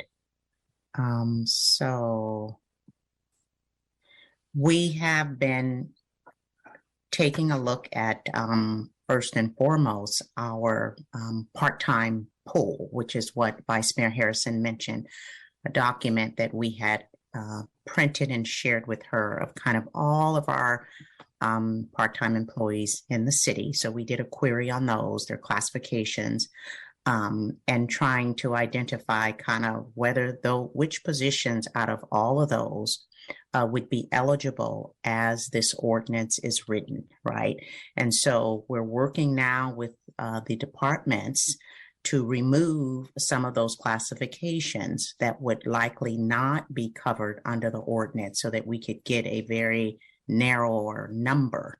And then once we identify those classifications or positions that could potentially qualify under this ordinance, we will then go back with the departments and they are working on assessing kind of, operationally, how many of these would require extra hours or would be eligible for extra hours, and what programs, right, within each of these departments. Because as has been mentioned this evening, HSCS and Park and Rec have a number of operational programs. And so if additional classifications hours would come up, what classifications would get those hours, and what is the likelihood of those remaining eligible part-time classifications actually receiving those hours.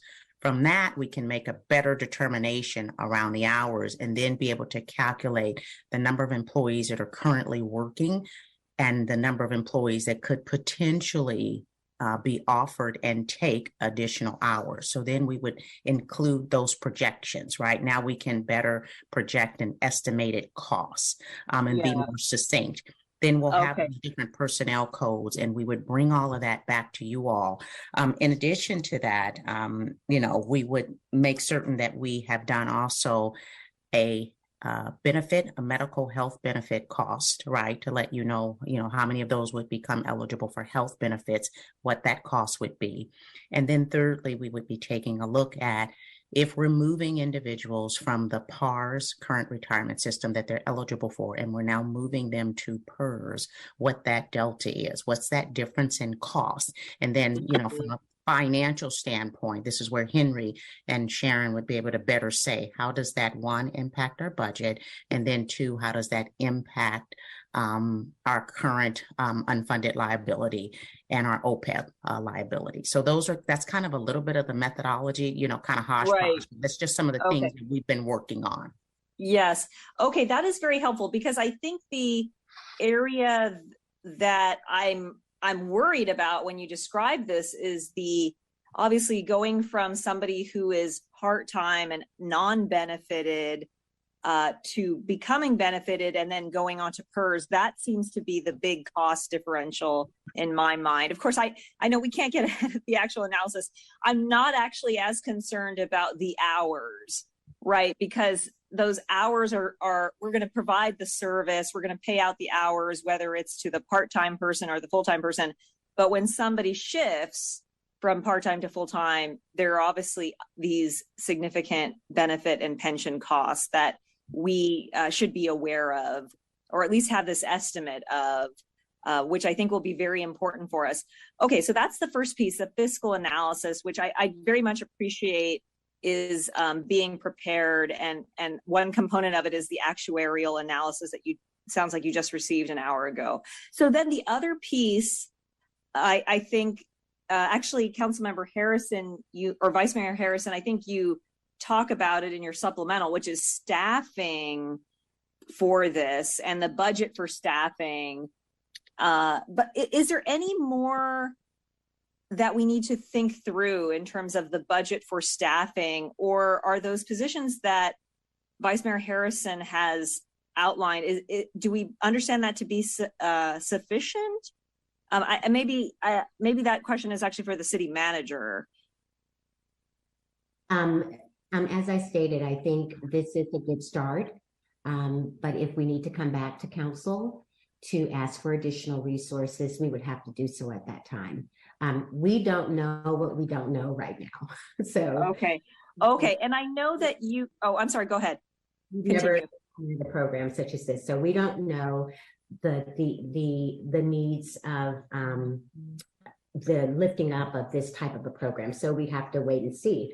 I just want to reserve the fact that if we need more additional resources, we should be able to come back to council and ask for those. Okay. All right. And so that aspect of, the recognition of like, what are the staffing resources? Is that also going to come back with this fiscal analysis, or is that something that you would work through as you're developing the implementation plan, and that would take, up to this year or more? Yes, I think having an implementation, first of all, I think getting some staff on board, developing an implementation plan, and then rolling this out is the logical process in which to follow. Get the staff, develop the plan, and implement. Come back to you all, share the implementation plan, and move forward. I don't know what that will take. I know it's a year on the books right now, and I know that's what's being expected. So we certainly want to shoot for that should council decide to approve this ordinance. Okay, well, a couple of things. Actually, I just want to ask a technical question of the vice mayor. I know you said, and I actually see the language here about the city manager having within 1 year of the effective date. Is that actually in the ordinance? Yes, it's 1 year of the effective date or conclusion of the collective bargaining agreement, whichever is earliest. And most of our bargaining agreements don't end until 24. So it's 1 year essentially. Oh, I see. Okay. Okay. I don't know what it is for the private sector. They're, they all have different terms, but for us, it's essentially 1 year. Okay. So then I guess I wanted to ask, okay, if we need to hire new people to implement this, then I guess I'm wondering what if someone can remind me, my understanding of our average hiring timeline, I thought it was about 6 months. Do I have that right? That's correct. And it depends. So what we're running into right now is more than 6 months in some cases, because people that are going through the process, we get ready to hire them and they take other positions. So we're running into lots of issues. And that's why I kept by saying it's really important that we staff this work so that we can implement this program and provide you with a plan for implementation. But we are having problems with staffing and meeting that 6 month.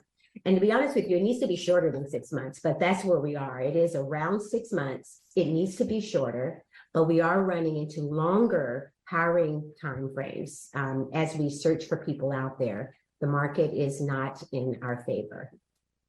Right. And I know you spoke at the beginning about the staffing crisis I think many local governments are facing right now post-pandemic. So I just want us to be aware, because I will say during my tenure on council, what I've observed is that the council has great intentions. As the city manager noted, we pass a lot of referrals, but I worry that we do not give enough thought to how to implement things well. And so that is my concern here, which is why I wanted to ask these questions about implementation. And then the other piece of the staffing is I think this question is actually for Vice Mayor Harrison. What is the expectation of what the city needs to do to ensure that the private industries are prepared and complying once they are required to? Yeah, this is what Emeryville did, is they had an outreach contract, which the mayor has asked that we add here, with a firm that is a nonprofit essentially, that talked to all the businesses. The city promulgated regulations. Those regulations are available for us to copy and use. And there's at the end, there may be some implementation costs associated with payroll people. But I did want to say about that we're assuming, and I haven't seen this actuarial analysis, that suddenly a bunch of people that are really part-time are going to go to more than 1,000 hours, and they're going to stay in our retirement system for 5 years and cash out at 5 years, when in fact, what they're going to be doing is paying into our retirement system and actually helping bolster the fact that our fund is underfunded. So I don't find the retirement piece to be the biggest piece, frankly. I think the health is what we really should be focusing on. So I just wanted to add that to your earlier comments. Okay, well, I guess it's unknown for now. We'll wait and see what our analysis tells us. So I think that is all I have at this time. Well, actually, one more thing, because I know Councilmember Wengraf provided the chart, and we are different from a lot of the Bay Area cities in terms of being more similar to Chicago in terms of the industries that are covered. And Vice Mayor Harrison, do you have, can you just provide your reasoning as to why you believe that that's appropriate for Berkeley? Because, that was something that I was wrestling with on the committee, frankly, that Yeah. Neighboring cities are not covering as many industries as we are. And Chicago maybe, but they're not a sort of competitor city in terms of attracting business. So if you could speak to that, that would be helpful. Yeah, Emeryville is very different than we are because we have the health industry that they do not have. So that's one industry that I think is very different. We have Sutter and we have other industries here. Also, I feel like this field has evolved over the years. We started this venture, as I said, really about 5 years ago when I was first in office. And Chicago entered into this after that time. And I came to realize that I don't see the difference between a low-wage worker who cleans pipettes at a hospital and a low-wage worker who cleans dishes at McDonald's. There's the same low-wage workers. And when we say, you know, the issue about our services, I'm also worried about the racial makeup of our own staff in these part-time jobs. These are the same low-wage workers working in these precarious situations. So I came to accept that I think these other industries are important to include. They were not in my original legislation, but I appreciate the effort of the Labor Commission to include them. Okay, thank you. That's all I have for now. Okay, we have not yet gone to public comment, and everyone's already spoken except for Councilor Taplin. And it is 10:35. Can I get a show of hands? How many people here would like to speak on this item? If so, please raise your hand.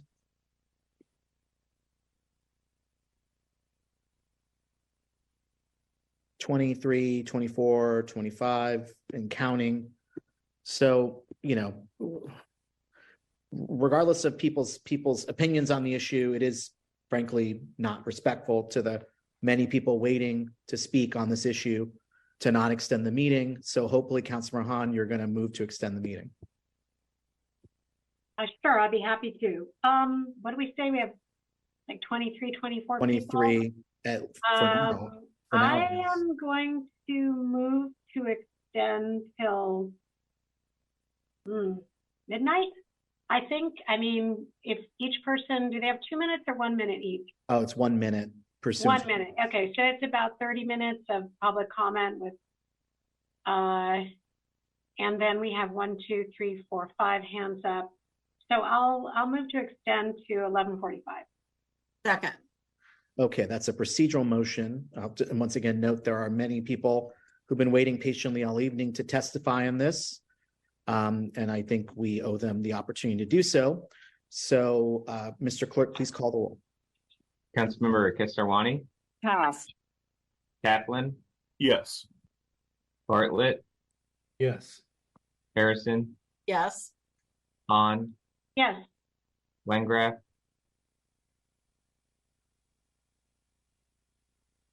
Yes. Robinson,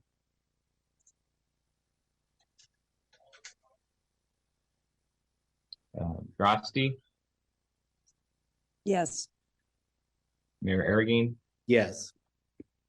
Councilmember Kesarwani, Yes. Councilmember Robinson to extend. All right, and Mark is absent. Okay, motion carries. Okay. And Councilor Hahn, thank you. Thank you. And may I go ahead then? We took care of it. All right, great. So I wanted to speak a little bit to this idea that this is going to be some kind of a huge hit to the city, and that it's going to have all these nefarious and expensive implications. I just and Councilmember Harrison, Vice Mayor Harrison, jump in if I missed one of these, but I think everyone needs to remember that we're talking about unrepresented part-time workers who make less than 2 times the minimum wage. All right, so this group has shrunk. I don't know the exact number. I know Councilmember Harrison did some actual counting of this, but I want folks to remember, okay, all those qualifications apply for the city as well. You're unrepresented, you're part-time, and you make less than 2 times of the minimum wage. So then when you're talking about being offered additional hours, you also have to be qualified. So that means a lifeguard does not have to be offered hours to trim trees. And an early childhood ed teacher or after-school person who doesn't know how to swim does not have to be offered hours as a lifeguard. Then we further whittle it down by the fact that you have to actually not already be scheduled for those hours. So let's say we have 3 lifeguards and they all work from 3 to 6. And we need another lifeguard from 3 to 6. You do not have to offer those hours. Those 3 lifeguards, they already work 3 to 6. You don't have to offer them to them. So this is not a huge mass of workers. And remember, when we've whittled this all down, we are with our lowest paid employees who have the fewest hours, and they're struggling to live in Berkeley, all right? So the idea that it's a huge concern, I think really is objectively overblown. But it's even more overblown when we think of the fact that it's in our power to allocate the money. So it's not like, you know, it's going to be a cost and who knows how that money could ever be found or allocated. We do that. So what this really is a question. Are we as a city willing to ante up a modest amount of money for the most vulnerable workers in our city? That is really what it boils down to. And I really want to contrast the hand wringing and the bean counting that we are going through here to the conversations that we had as a council over the last year when we adjusted the salaries of almost every senior staff member in our organization. The city manager, many department heads, many other senior staff members had their salaries reviewed to ensure that they were in line with salaries in the region for the appropriate work. We went over every single one to ensure that they were fairly compensated. And we learned they were not all entirely fairly compensated. And every couple of weeks, we were given another set of salaries that we raised. I do not remember a running tally of what that hit was going to be to our budget. In fact, I would be interested to know if our staff who are so concerned about these numbers could tell me right now, how much did all those salary raises add up to? I understand your point. It's not necessarily, it's not relevant to the subject at hand. So let's just focus on the proposed ordinance. Yes. My point here is that we have taken action like this in the past without understanding a full tally of exactly what the implications were going to be to our budget. And we did it without hand-wringing and without this kind of conversation. And so really, as I said, I think this comes down to the question, are we willing as a city to ante up a modest amount of money for our most vulnerable workers? Okay, I'm going to go to the council members whose hands are raised, and then we should go to public comment. And I imagine after that, there may be more questions or comments. Councilor Bartlett, then Drusty, then Wingrove. Oh, that was actually a mistake from last time. My hand should not be raised. Oh, Councilor Drusty. Thank you. I apologize. I had to move rooms due to the late hour. So hopefully you can hear me. First of all, given that we're coming at this from a perspective of respecting each other's opinions, I think we need to avoid calling one another's questions and frankly, accurate assessments insane or specious. We actually don't know because we don't have the data just how much this will affect the city's staffing costs and how much this will cost to implement. The increase in costs come from the PARs to PERS and healthcare shifts. This will happen in the parks unit at some level. And if additional funding, and it sounds like significant funding is dedicated, which we don't even know what that amount is, something will need to be cut, positions or programs. That is true. I'm not insane, and it's not a specious claim. So we have a strong reason to believe that it will increase in costs. And, the idea that we need to have information, that could, in fact, be a multi-million-dollar decision. Before we make that decision that we somehow don't care about low-wage workers is wrong. We all voted to pass this along, to develop something that is workable. And so, yes, we can allocate money, as one of my colleagues put it, but we can't print it. Given that our city budget is finite, those additional costs have to come from somewhere. And given how focused most of our programs are on helping hundreds of people with less economic privilege, these decisions could very well result in impacts to our capacity to deliver those services. So I just want to say that I object to the suggestions that my concerns on the potential effects and questions about how much this will cost when our staff is asking, is saying, we want to give you accurate information before you make this decision, and we can't really implement it. I read the staff report under alternative actions. I respect everyone's opinions here, but I don't think it's unreasonable to say that we should have data.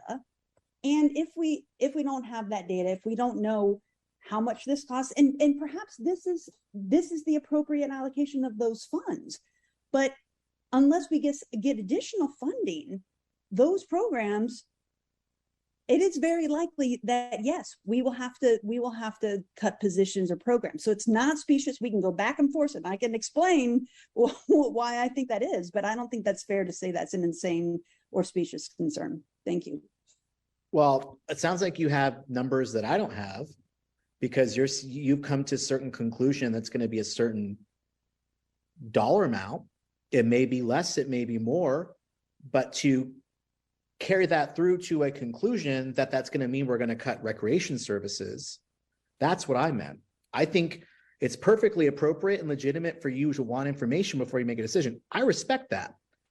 But to suggest that taking this action would result in low-income people in our community to be provided less services, including young people, I don't have that information. Maybe you have information I don't have. I don't know if that's true or not. And to make that assertion without having information to substantiate it, that's what I meant. Well, let's get that information. I think saying— Yeah, but you're making certain conclusions. You're making certain assumptions.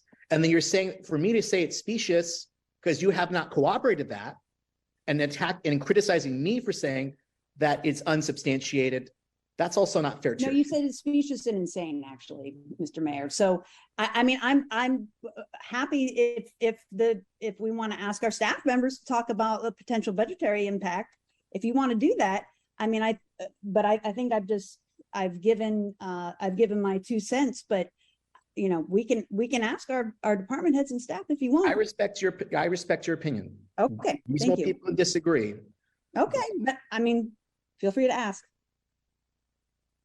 Councilmember Weingraff. I just want to say that the innuendo that those of us who are asking for factual information is synonymous with us not caring about low-wage single mothers is absolutely unfair. I care about the low-wage workers in our city. I want to help them, but I want to make responsible decisions based on information. That's what I was elected to do. So I just really want to lower the temperature of the discussion, because I feel like there have been suggestions that those of us who are asking for information are in some way not in favor of helping these low-wage workers, and that is absolutely wrong. And it's not fair. Thank you. And I look forward to hearing public's comments from the public. Okay, Vice Mayor Harrison. Yeah, the last thing I was going to Further say public comment? is I think it's completely reasonable to ask for information. Yeah. I think it's also reasonable to think about these workers and to know that there's a third path. It's not about cutting programs. Come on, we have fluff in the budget. We have money. We can pay for this if we look at it reasonably, and we may need the numbers, but I don't think it's all we either raise the wage of these workers or the programs that they support disappear. There's other places to take it from. That's my only concern, is that we not make that direct equivalency. I'm not saying that no one here is concerned about the workers themselves. It's just that it doesn't have to necessarily come out of that program. That's my only point. I'm really looking forward to hearing from the public. Thank you. Okay, let's now go to public comment. As we have more than 20 speakers, the time allotted per speaker is 1 minute, although time can be yielded for a maximum of 4 minutes. So we'll go first to John Kaner. Thank you, Mayor and Council. I'm very concerned that Council is going to move forward on Fair Work Week tonight. First, it's bad government to take action before staff report on analysis of impacts and costs associated with implementing the proposed policy. Why would Council want to move forward without this critical information? I can only guess it's politics versus thoughtful, good policy making. Second, it is undemocratic to move forward when stakeholders were led to believe that Fair Work Week would not be coming back until staff report, which would not be available until November 15th and now early December. It was only midday today we found out from some members were intending to bring it forward. You can imagine getting folks to turn out on a couple hours notice, and now at this late hour is very problematic. Please do the right thing. Wait for the staff report. Our entire community needs you to follow good government and a democratic process to hear from the entire community. Thank you. Okay, Kit Saganor, followed by Andrea. Thank you very much. A lot of the things that I had thought to say have already been raised. And I'm very glad to hear that you understand really the importance of this program for low-wage workers, particularly single mothers of color.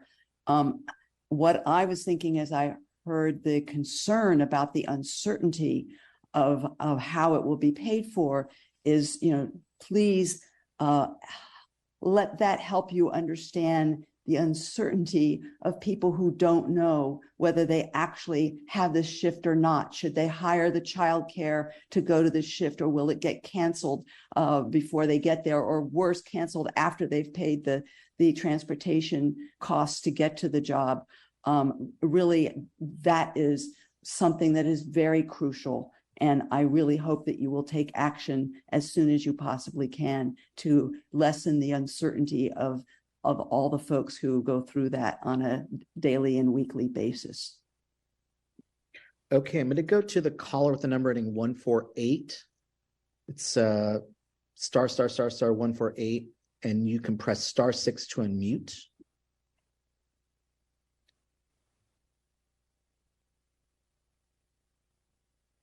Caller with the number ending 14. Yes.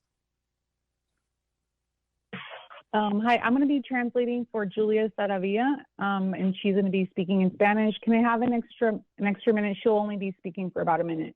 Yes, given that we're translating, that's appropriate. Thank you. Julia, ¿quieres compartir? Ya, lista. Okay. Hola, buenas noches. Mi nombre es Julia Saravia.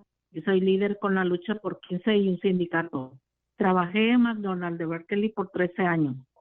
Hago un llamado para el Consejo Municipal que pase una fuerte laboral ordenanza para proteger a los trabajadores vulnerables que trabajan tiempo parcial y horarios completos en los servicios de salud, restaurantes, hotelería, comercio y trabajadores de la ciudad de horario inestable. El horario inestable afecta negativamente a trabajadores vulnerables. Por ejemplo, muchos trabajadores de servicios reciben salarios bajos y los trabajadores pierden dinero, tiempo y gas cuando cambian el horario en el último minuto. Tenemos que viajar de lejos para llegar al trabajo En el último momento nos recortan el horario. Además, tenemos asuntos personales, como ir al médico, a la iglesia o a la tienda. Y cuando el horario cambia y no es estable, genera estrés. Por ejemplo, muchos trabajadores tienen que cuidar a los niños de la familia y cuando cambian los horarios, les complica los planes. Miembros del comité, por favor, apoyen a trabajadores esenciales de primera línea y no a las compañías multimillonarias. Muchas gracias. Hello, my name is Julia Saravia, and I am a leader with the Fight for 15 and the union. I worked at McDonald's in Berkeley for 13 years. I'm asking the City Council to pass a strong labor ordinance to protect vulnerable part-time and full-time workers in healthcare, restaurants, hotels, retail, and city employees from unstable hours. The unstable schedule practices negatively affect vulnerable workers. For example, many service workers are paid low wages and workers lose money, time, and gas when they change the schedule at the last minute. Sometimes we have to travel far to get to work, and at the last minute, they cut our hours. In addition, we have personal matters like going to the doctor, church, or the store. And when the schedule changes and it's not stable, it causes things like, but not limited to, stress. For example, many workers have to take care of the children in their families, and when changes in the schedule happen, it complicates workers' plans. Committee members, please support essential and frontline workers, not multi-million-dollar companies. Thank you. Thank you. Okay, we're going to go to Andrea.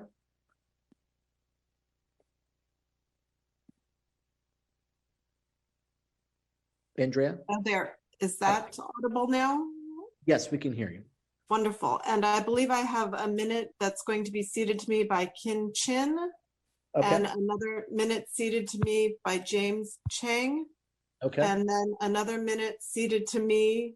Oh, actually, no, I think that's it. 3 minutes, right? That brings me to 3. That's 3, yeah. Perfect. That's what I was hoping to end up with. Thank you.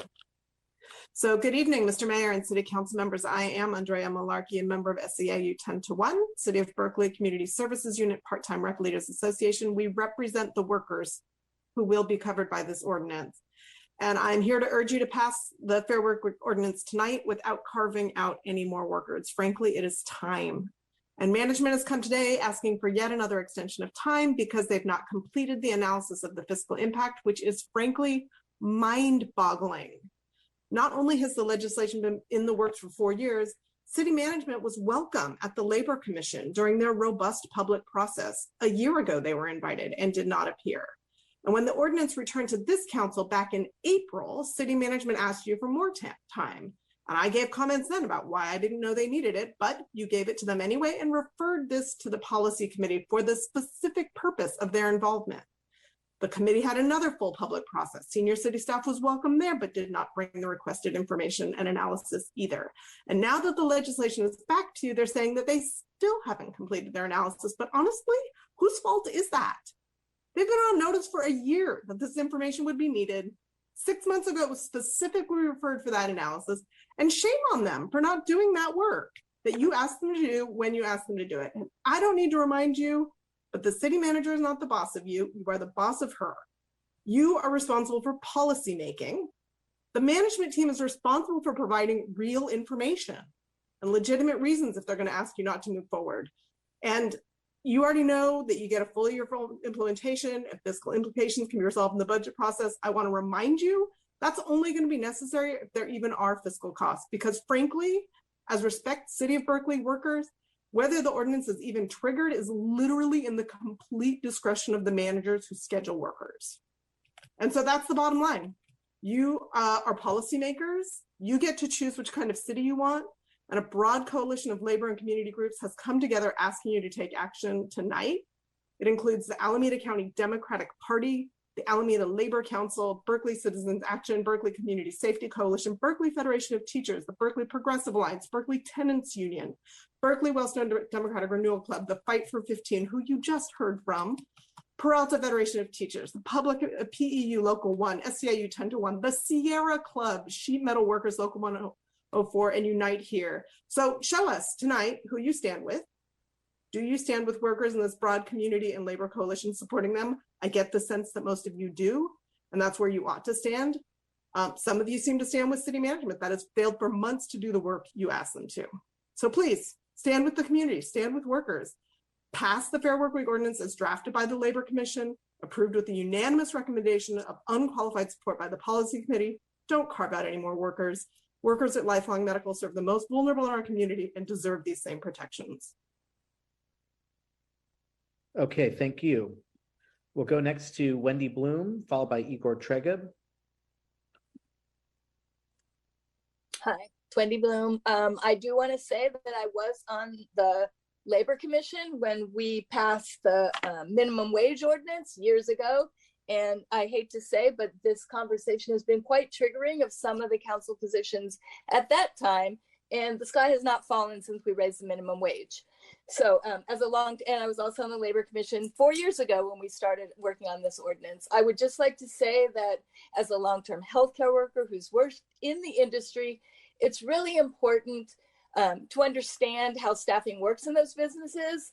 And if you can't keep good workers working in healthcare, and even as a place at Lifelong, if you can't guarantee them work, if you cancel them often, and they will leave and go somewhere else where they have work. And there's a cost to turnover in workers in these industries as well, because you have to retrain, rehire. So please pass this ordinance, and I would love to see it without that carve out. Thank you so much for the members that have spoken so well about it.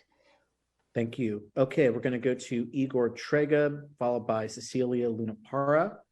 Igor, you should now be able to speak. Thank you, Mayor and Council. I am speaking for the Sierra Club, which has a support in concept position. We certainly defer to Council on the specific language, but just to reiterate what we also wrote in the letter that we sent you this morning, we support this ordinance because it aligns strongly with our support for the basic principle that we as a society must honor labor and give members of the workforce the dignity and respect they deserve in serving our community and providing needed public health services.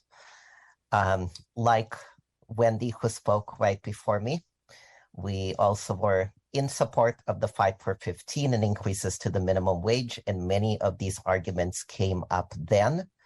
And I am happy that those folks had a semblance of opportunity to stay in Berkeley, and we hope through this ordinance you can give that opportunity to the lowest paid workers tonight. Thank you.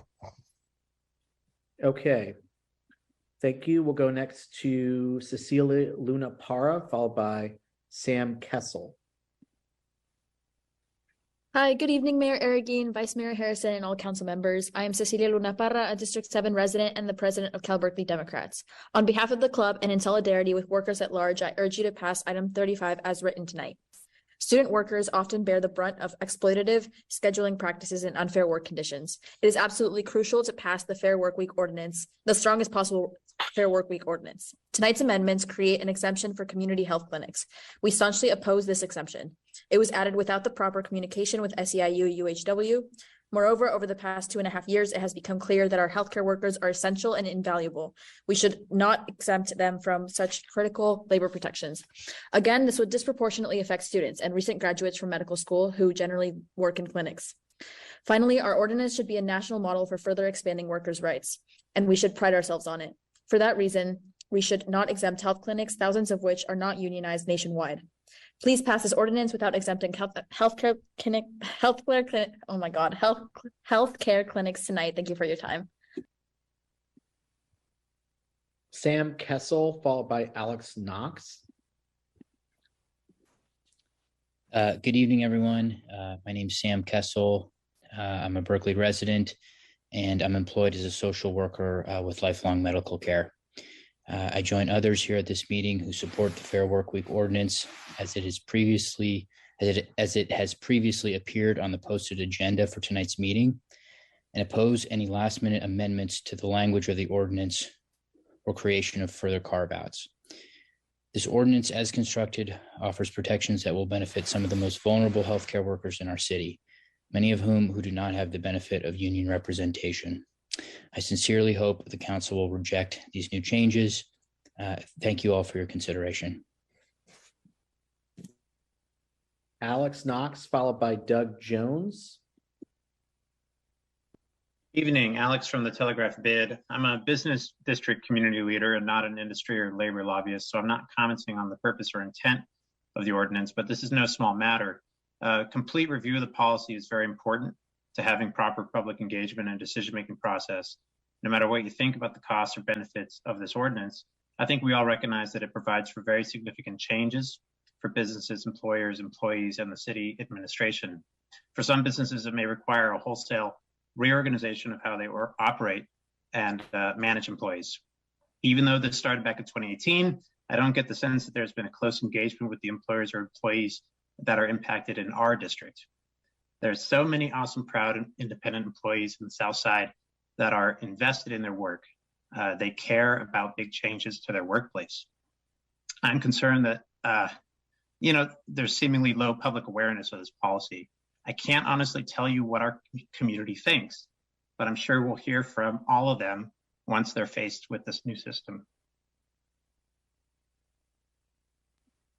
Okay, we'll go next to Doug Jones, followed by Sawati. Yes, hello, Mayor and council members. This is Doug Jones, political organizer for SEIU United Healthcare Workers, lifelong East Bay resident. SEIU UHW has been an enthusiastic partner in trying to prevent Sutter Health from closing the only acute care hospital in the city. So when a city council member says to the corporation who's trying to close the only acute care hospital in your city, help me understand how I might forward your bad faith claims about the effect of this ordinance at a council meeting, I suggest that council member has lost their bearings. And when a city council member presents, the point of view of the federally qualified health clinic in the city, there's a fixed revenue problem, and that council member was not told by that federally qualified health center that we actually helped pass a law which gives a significant extra revenue from state government to FQHCs like Lifelong. Then that's a disappointing outcome too. We wish we would have heard from people before this amendment was presented, and we strongly oppose the amendment which carves out lifelong workers. Sawati Raya Sham, followed by former Councilor Davil.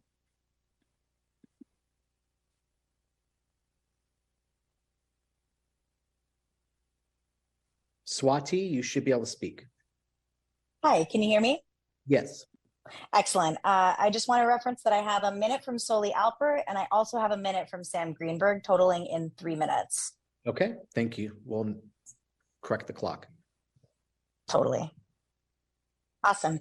Thank you. My name is Swati Rayasam. I am a healthcare worker living in the city of Berkeley. I am unrepresented.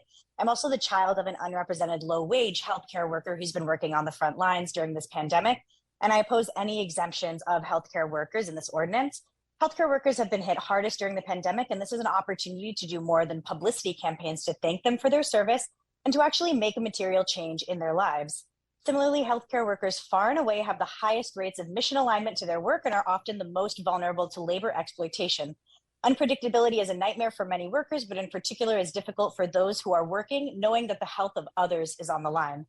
Specifically to carve out lifelong medical, it is my opinion that if you can afford to operate 3 clinics within the city of Berkeley alone, you can afford to make accommodations for low-wage workers. By no means are they a small business that many council members have been worried about burdening.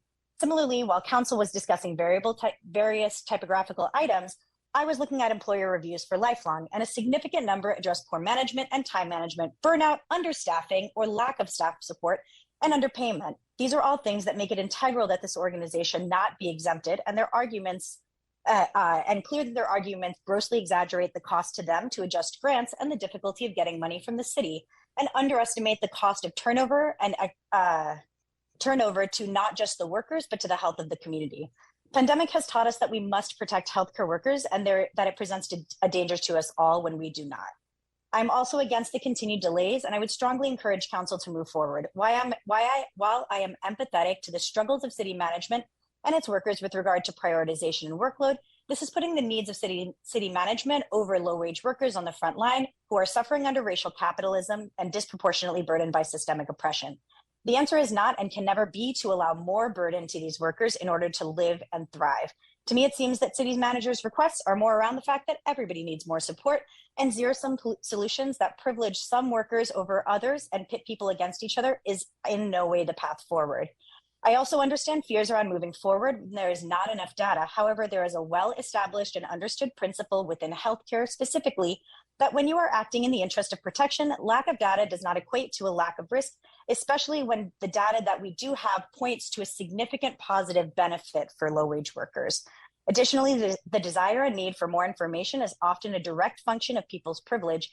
And while many of you can afford to wait on taking action, this largely invisibilized workforce cannot. I feel similarly to the mayor, especially regarding these specious arguments. Finally, this is an issue that directly addresses the import of council's role to invest in and support our most vulnerable populations. While the council has been working on this for the past few years, these workers have been waiting and many of them have been dying. I think the pandemic has showed us that most often what many of us are not guaranteed is more time. So I would strongly encourage council to invest where it counts, which is in our workers. It is a dog whistle of no other kind to presume that protecting these people will create some undue burden when the real burden has been their exploitation. Thank you. Okay, we'll go next to former Councilor Davila, followed by Jonah Gottlieb. Thank you.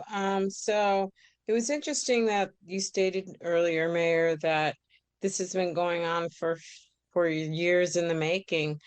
TOPA has been going on for several years in the making too. Yeah, you've postponed that. And TOPA being the Opportunity to Purchase Act. And it seemed like some of the other comments that were made by the city staff were the same comments that were made on other ordinance similar to this that supported workers' wages. So honestly, you have to not have any carve-outs, no more delays. And, the city manager got her thousands and thousands of dollar increase, as well as the city attorney. You can do this. Vote Mackay, Freeman, vote Mendoka, vote for write-in candidate Hill. Thank you. Joey Flegel-Mishlove. Hi, all. Can you hear me? Yes. Hi, thanks so much. Joey Flegel-Mishlove. I'm a Berkeley resident and a worker in Berkeley. I am looking for the city to set an example tonight that when we want, dignity and predictability and fair conditions for our workers, if we really want that, we can work with urgency and create a plan to achieve that. And so, having data is important, but we've seen the council members that have been rallying around this ordinance for a while and calling for that data. And many of them are here tonight saying, all right, if we want it, we're just going to have to move forward at a certain point and get that data as we go and set the plan in motion. And, these are the same kinds of hand wringings that we see from businesses like Lifelong that want to pursue profit over the well-being of their workers. And so I want Berkeley to be better than that. I want Berkeley to hold its businesses to the same standard that it's going to hold itself to. So I'd like to see this ordinance pass, and I'd like to see Lifelong put back in it. Beth Rossner, followed by Ariana Casanova, followed by Avery Arbaugh. Good evening, Mayor and Council. This is Beth Rossner from the Berkeley Chamber. The Chamber appreciates many elements of the ordinance, and we certainly appreciate the time that you've spent hearing from stakeholders in the community and the changes that have been made. We do still have a few concerns. We know that there are specific on-call shifts in many of these industries, and to my knowledge, those have not been addressed in the ordinance. We're also concerned that this ordinance may have unintended consequences, resulting in a reduction of jobs in certain service and retail industries, or businesses actually leaving the area. We haven't seen the staff's report on what enforcement and applicability and the number of impacted businesses and which businesses will be impacted, nor have we seen what outreach and education efforts will look like. So I hope that you'll take those comments into consideration. Thank you. Thank you, Beth. Ariana Casanova, followed by Avery Arbaugh, followed by Kelly Hammergren. Okay, Avery Arbaugh, followed by Kelly Hammergren. Avery. Hi. Hi, my name is Avery Arbaugh. I'm a UC Berkeley student and the political director of the Cal Berkeley Democrats. I'm here to speak in support of item 35, the Fair Workweek Ordinance.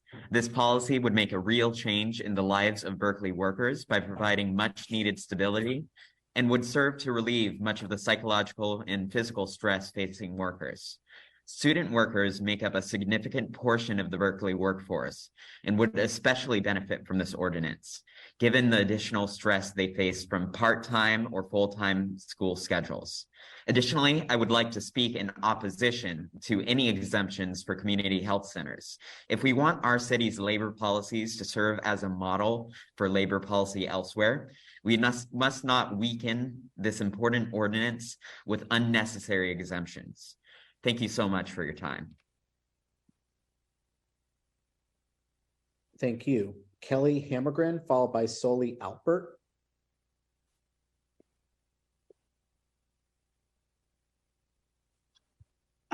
Thank you. Please pass Fair Work Week tonight. I am sorry lifelong workers were exempted. This looks like a filibuster from our city administration. I wish I could feel that the city to which I pay taxes is a responsible employer, and right now that is not what I'm hearing from our city administration.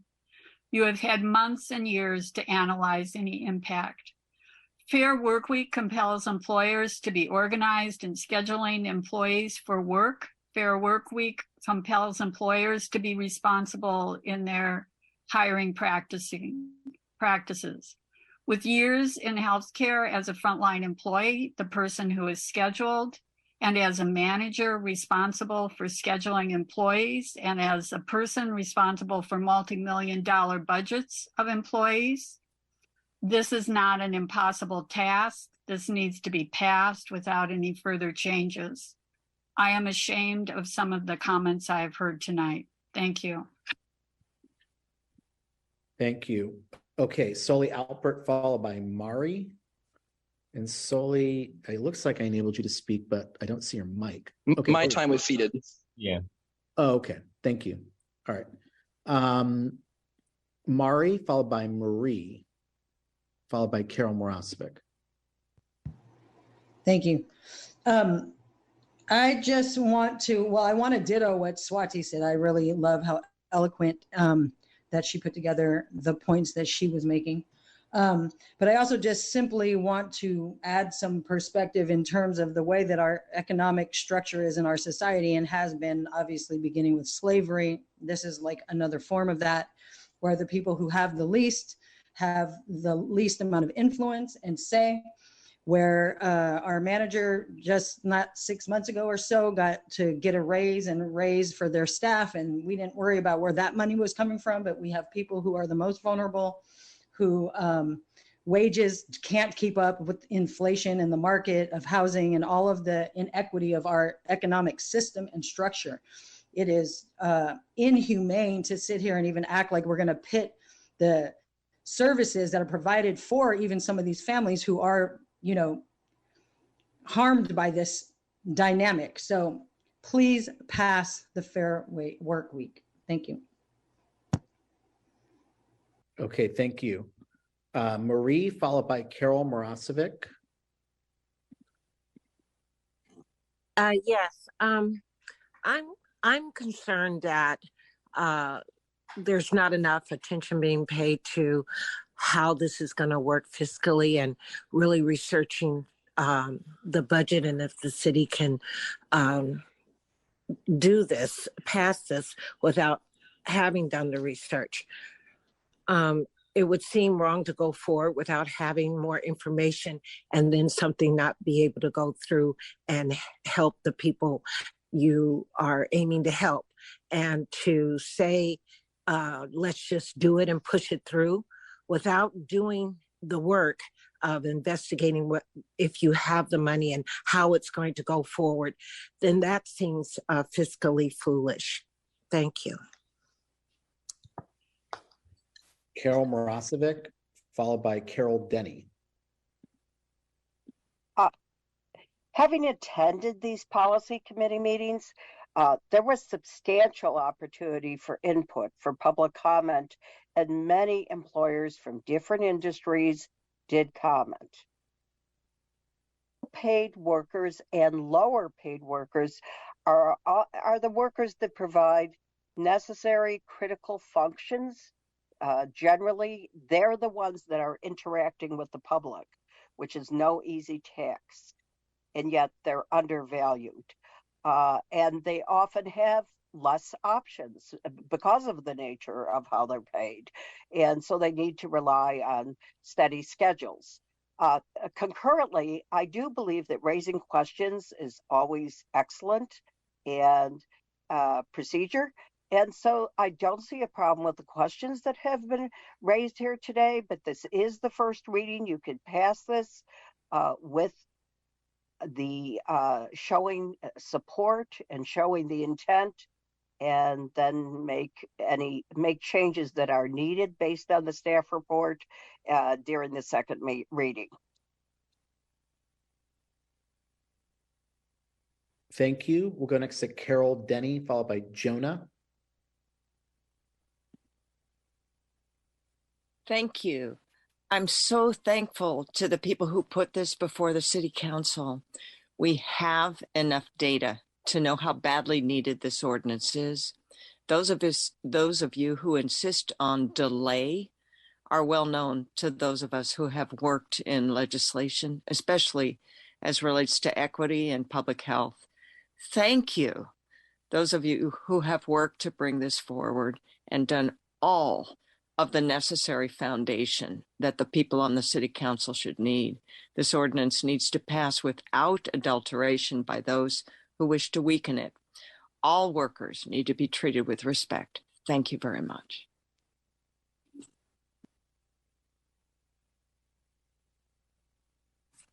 Thank you, Ms. Denny. We'll go to Jonah Gottlieb next. Hi, everyone. My name is Jonah, and I'm a UC Berkeley student and a member of Cal Berkeley Democrats. I just want to speak strongly in favor of the Fair Workweek Ordinance without amendments, specifically the amendment that was put forth that exempts healthcare workers, specifically low-wage healthcare workers, from this ordinance that was put forth without proper consultation with the union.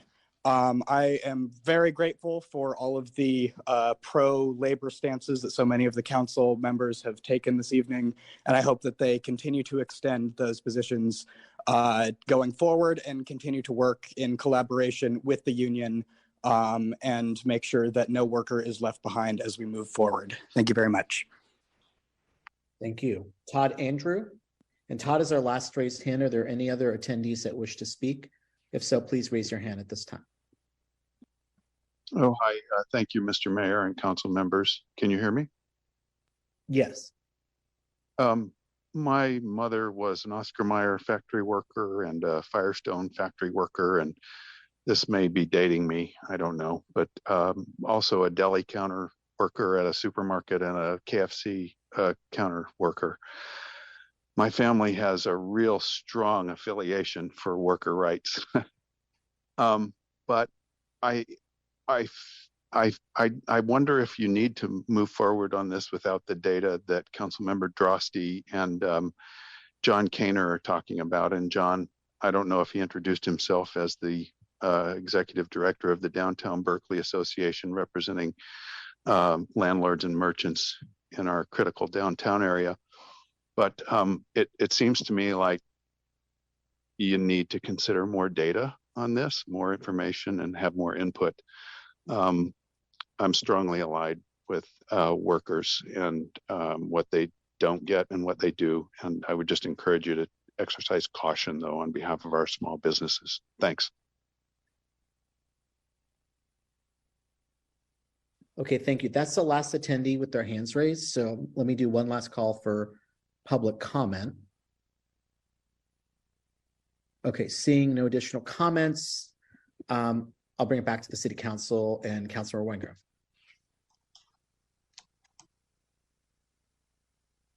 Thank you. And thank you to the public for staying up so late and expressing your concerns both ways. Councilmember Harrison, Vice Mayor Harrison, I wanted to ask you something. Did you say earlier that Emeryville didn't include healthcare because they didn't have any healthcare in Emeryville? No, I did not say that. I said when they originally considered the ordinance, they were very focused on their industries that involved fast food, something a little different than Berkeley, and that they had less focus on healthcare. But after Chicago acted, I thought it was totally reasonable to say these jobs are really equivalent. It's about low-wage workers. I'm sorry if I wasn't clear. Okay, because actually Stanford Health is in Emeryville, and it's a very large extension of Stanford Hospital.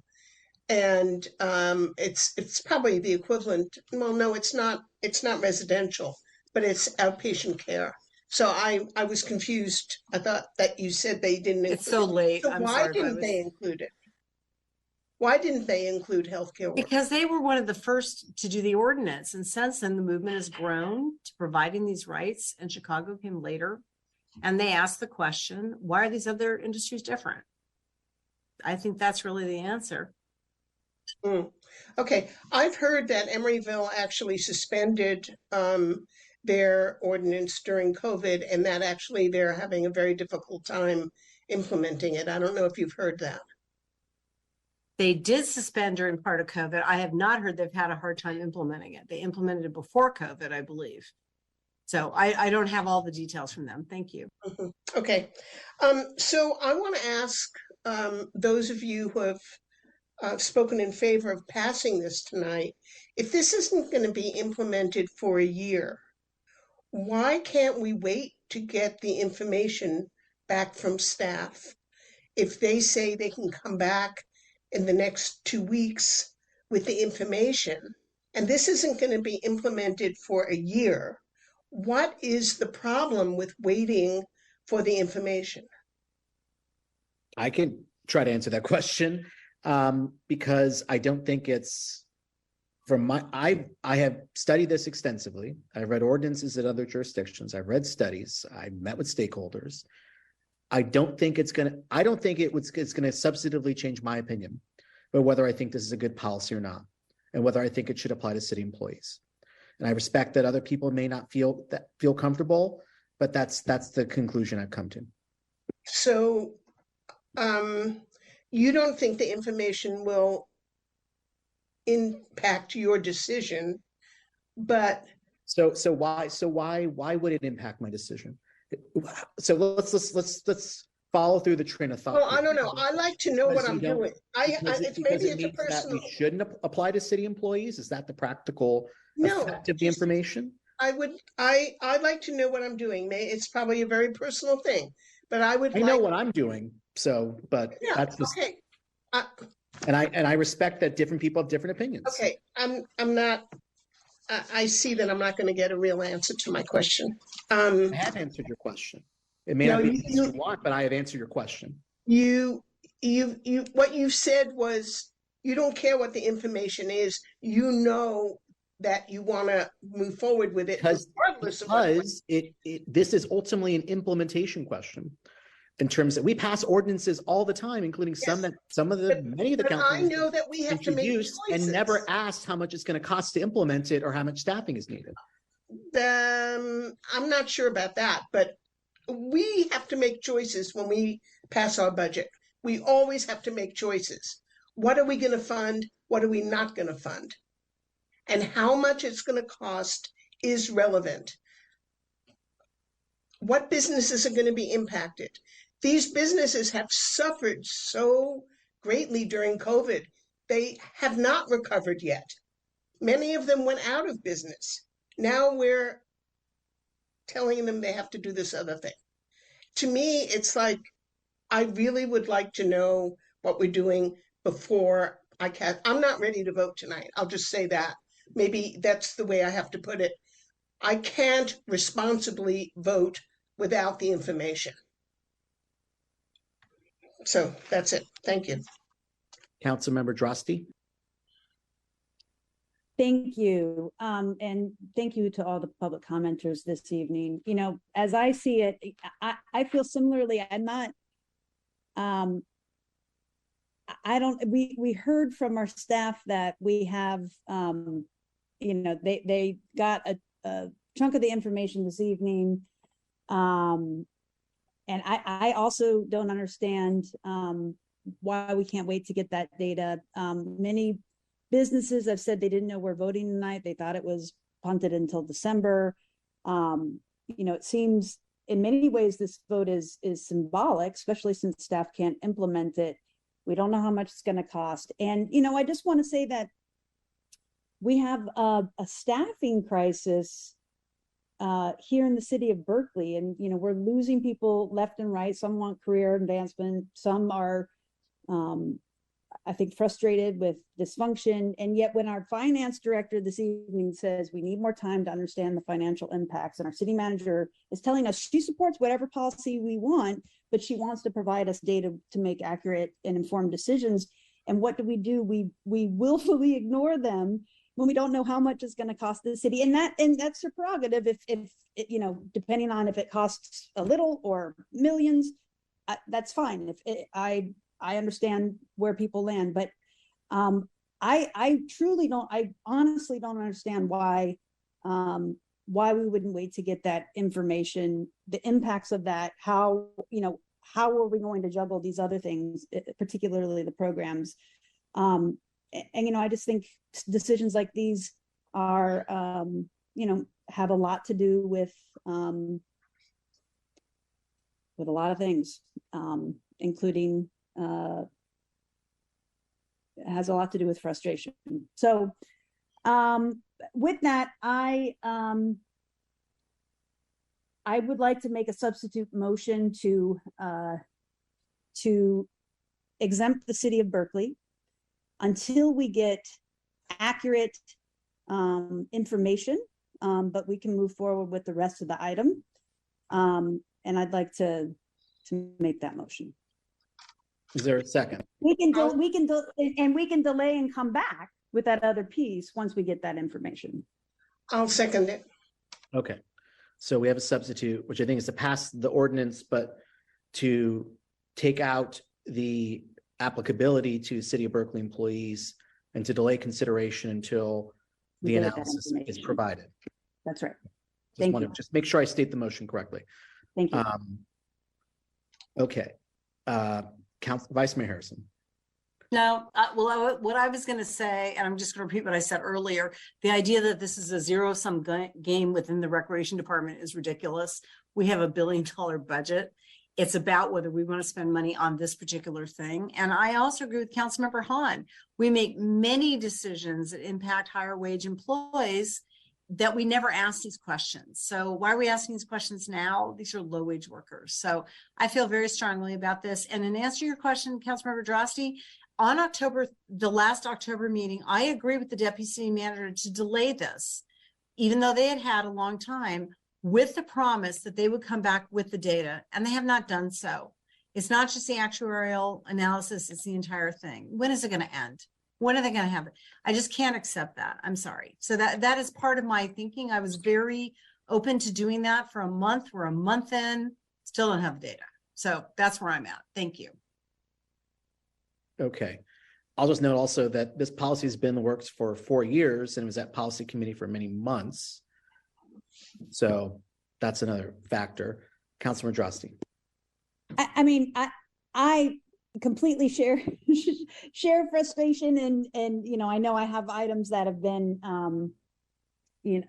have taken a while to bring to fruition. I do recall our city manager saying that she's going to try, but it's going to be really hard to get that information. And but I appreciate your patience on this, and I appreciate the discussion tonight. Thank you. Okay, we have a substitute and a main. So I'm going to ask before we vote, are there any additional questions or comments? Okay, I just want to close. Oh, before I go to Vice Mayor, I'll go Vice Mayor Harrison, then I'll just make a closing comment. Can I make a small amendment to the main right now, or I can't do that because we have the substitute on the? No, you can. Okay. You're What the I'd like to seconder, right? suggest on the main motion is an amendment to the paragraph that was added by the mayor under really good thinking, but under 0304, where it says this chapter shall not apply for not-for-profit federally qualified health centers. What I'd rather do instead of that is under 030D, where it says upon the commencement of a bona fide, I want to say second and successor collective bargaining agreement, because I feel like we are doing this for one organization. You're moving too quickly. I'm sorry, I'm tired. Yeah, I would like to say here, commencement of a bona fide second and successor collective bargaining agreement. The problem we know that this employer has is they're in the middle of negotiating right now. Of a second or successor collective bargaining agreement, bona fide second or successor. I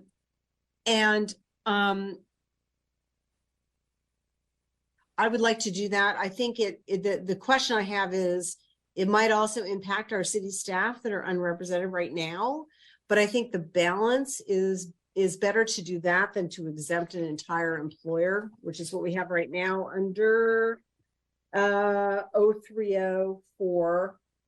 A4, where you've added that language. Do you see that? 03004. I'm sorry, I'm so tired.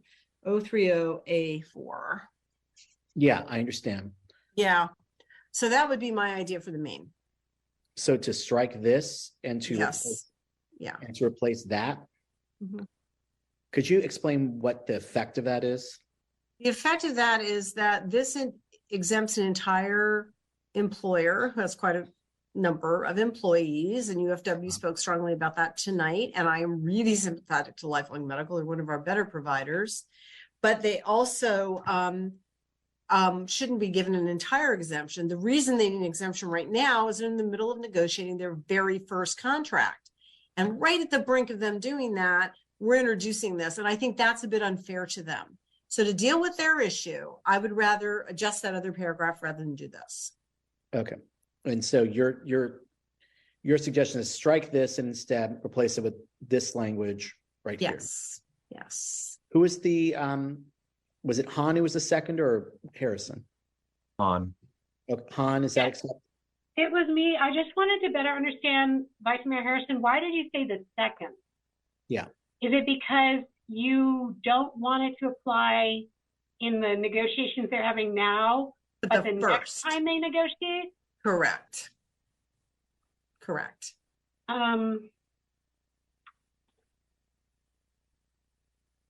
Okay. And what about unrepresented people who will not be represented? The city employees right now that are unrepresented, they don't have a. No, I'm just talking about this one. Oh. I'm not understanding. Is everybody going to be subject to? No, it's if they have this agreement. If they have non-represented employees, it would be in a year, like everybody else. If Lifelong has unrepresented, it would come into effect in a year. Okay, so if they haven't, everyone who's represented won't be covered by this until the second time they negotiate a contract, right? At which time they could waive it like anybody else. Right.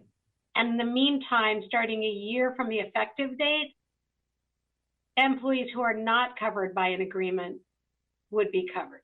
Correct. Okay.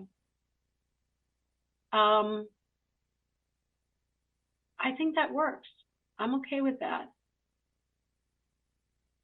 Okay. It's elegant. I understand the intent. And I think the question is, there's a current negotiation happening right now. And so I think the issue is it's prospective, right? Mm-hmm. If I understand it correctly, it's actually not a factor in the current negotiation. It's in the next contract. Correct. That's correct. So then the question would be for any other organization that might unionize in the future, and we certainly hope that will be the case. It would have the same effect with them. Well, it would still happen in a year anyway. The only people this would apply to, if we take this out and add the other, are people that are right now on the brink of negotiating while the city manager is developing rules. It just seems like a very unfair period to me. Yeah. It's not going to happen to anybody else. Yeah, I mean, that was kind of what I was getting at the amendments to that D&E and 040. Yeah, I think this is cleaner. Councilor Hahn, what do you think? I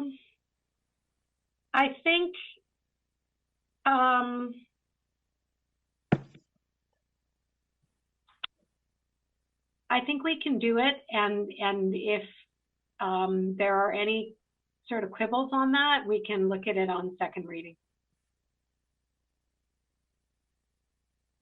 So we're taking out that part of 4. Yeah, I mean, it does apply to, so let's say, for example, there's an employer right now, they're not in bargaining, but 4 years from now, they wonderfully go into bargaining with brand new unionized workplace. Those employees are already covered if they're meet all the other qualifications and they're in the right sector.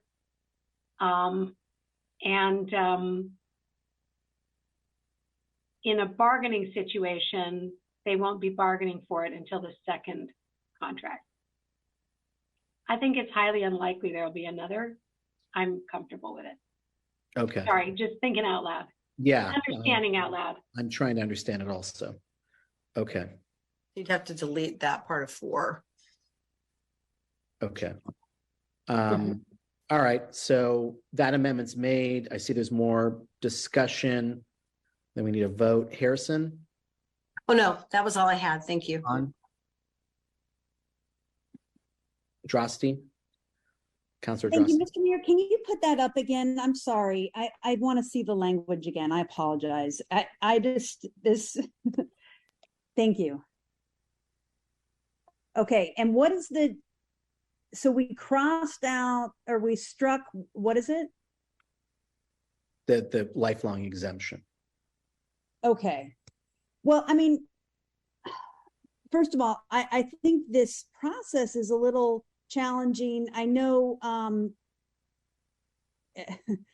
I know that we haven't heard from Lifelong this evening, and I think it goes beyond just a union negotiation. I'm using Lifelong as an example because they can't just increase their fees and they don't have that fluff. And so I think making this last minute amendment, I have some general questions about the process and the impacts of that. I don't quite understand it, to be quite honest. So I wish I had a better understanding. So the added language is where? We struck the one It's section highlighted out. language here. Okay, and so then section 13, with respect to employees subject to collective bargaining agreement, this chapter shall become operative upon the commencement of a bona fide second or successor collective bargaining agreement. I still don't understand the differentiation between those There was some confusion, if I might, Mr. Mayor. Yeah, please. I would love, Yeah, there was some confusion by Lifelong about successor because they don't have one right now. What does the word successor mean when you don't have one right now? And what I'm trying to say is we're in the midst of developing this. Why would we impact them in their first negotiation? That just seems unfair. So that's what I'm trying to accomplish for them. okay. Point of order, when do we extend to 11:45? Yes, can I ask? Need to extend the rules to extend the meeting till midnight. Is there a second? Roll call. Councilmember Kesarwani, I'm sorry, no. Kaplan, No. Bartlett, Yes. Harrison, Yes. Hahn, Yes. Wengraf, No. Robinson, Yes. Drosky, Can you read the motion again? extend to 12. Midnight. To midnight? Yeah. I think we might need more time, but no. Mayor Arreguín, Yes. Motion fails. I move to call the question. Is there a second? Second. Roll call. Councilmember Kesarwani, We're calling the question on the sub motion. Yes. Is it possible to amend the sub so that it is not the The same as the procedural main motion, so you need to cast a vote now. On the sub? to Yes. call Yes. to call the question, yes. Yeah. We're calling the question to vote, or are we voting on the sub? This is a motion to call the question to go directly to a vote on the substitute motion. Pass. Kaplan, No. Bartlett, Yes. Harrison, Yes. Hahn, Yes. Wengraf, No. Robinson, Yes. Drosky, I honestly am confused about what we're voting on. What are we voting? Can you say To close debate and proceed to a vote on the motions on the floor. close debate? Okay. Yes, I'll vote. Mayor Arreguín, Yes. Councilmember Kesarwani, It's 11:46.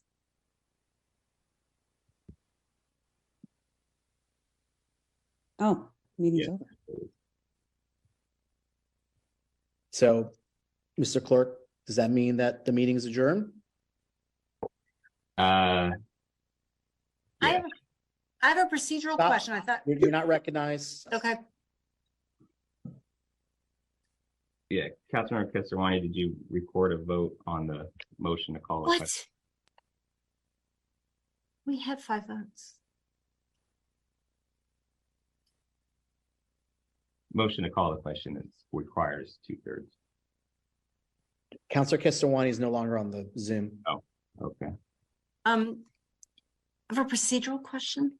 Isn't the meeting over? A point of order. Point of order. I didn't think that a meeting can end during a vote. Isn't that correct? And also, didn't we have 5 votes to extend a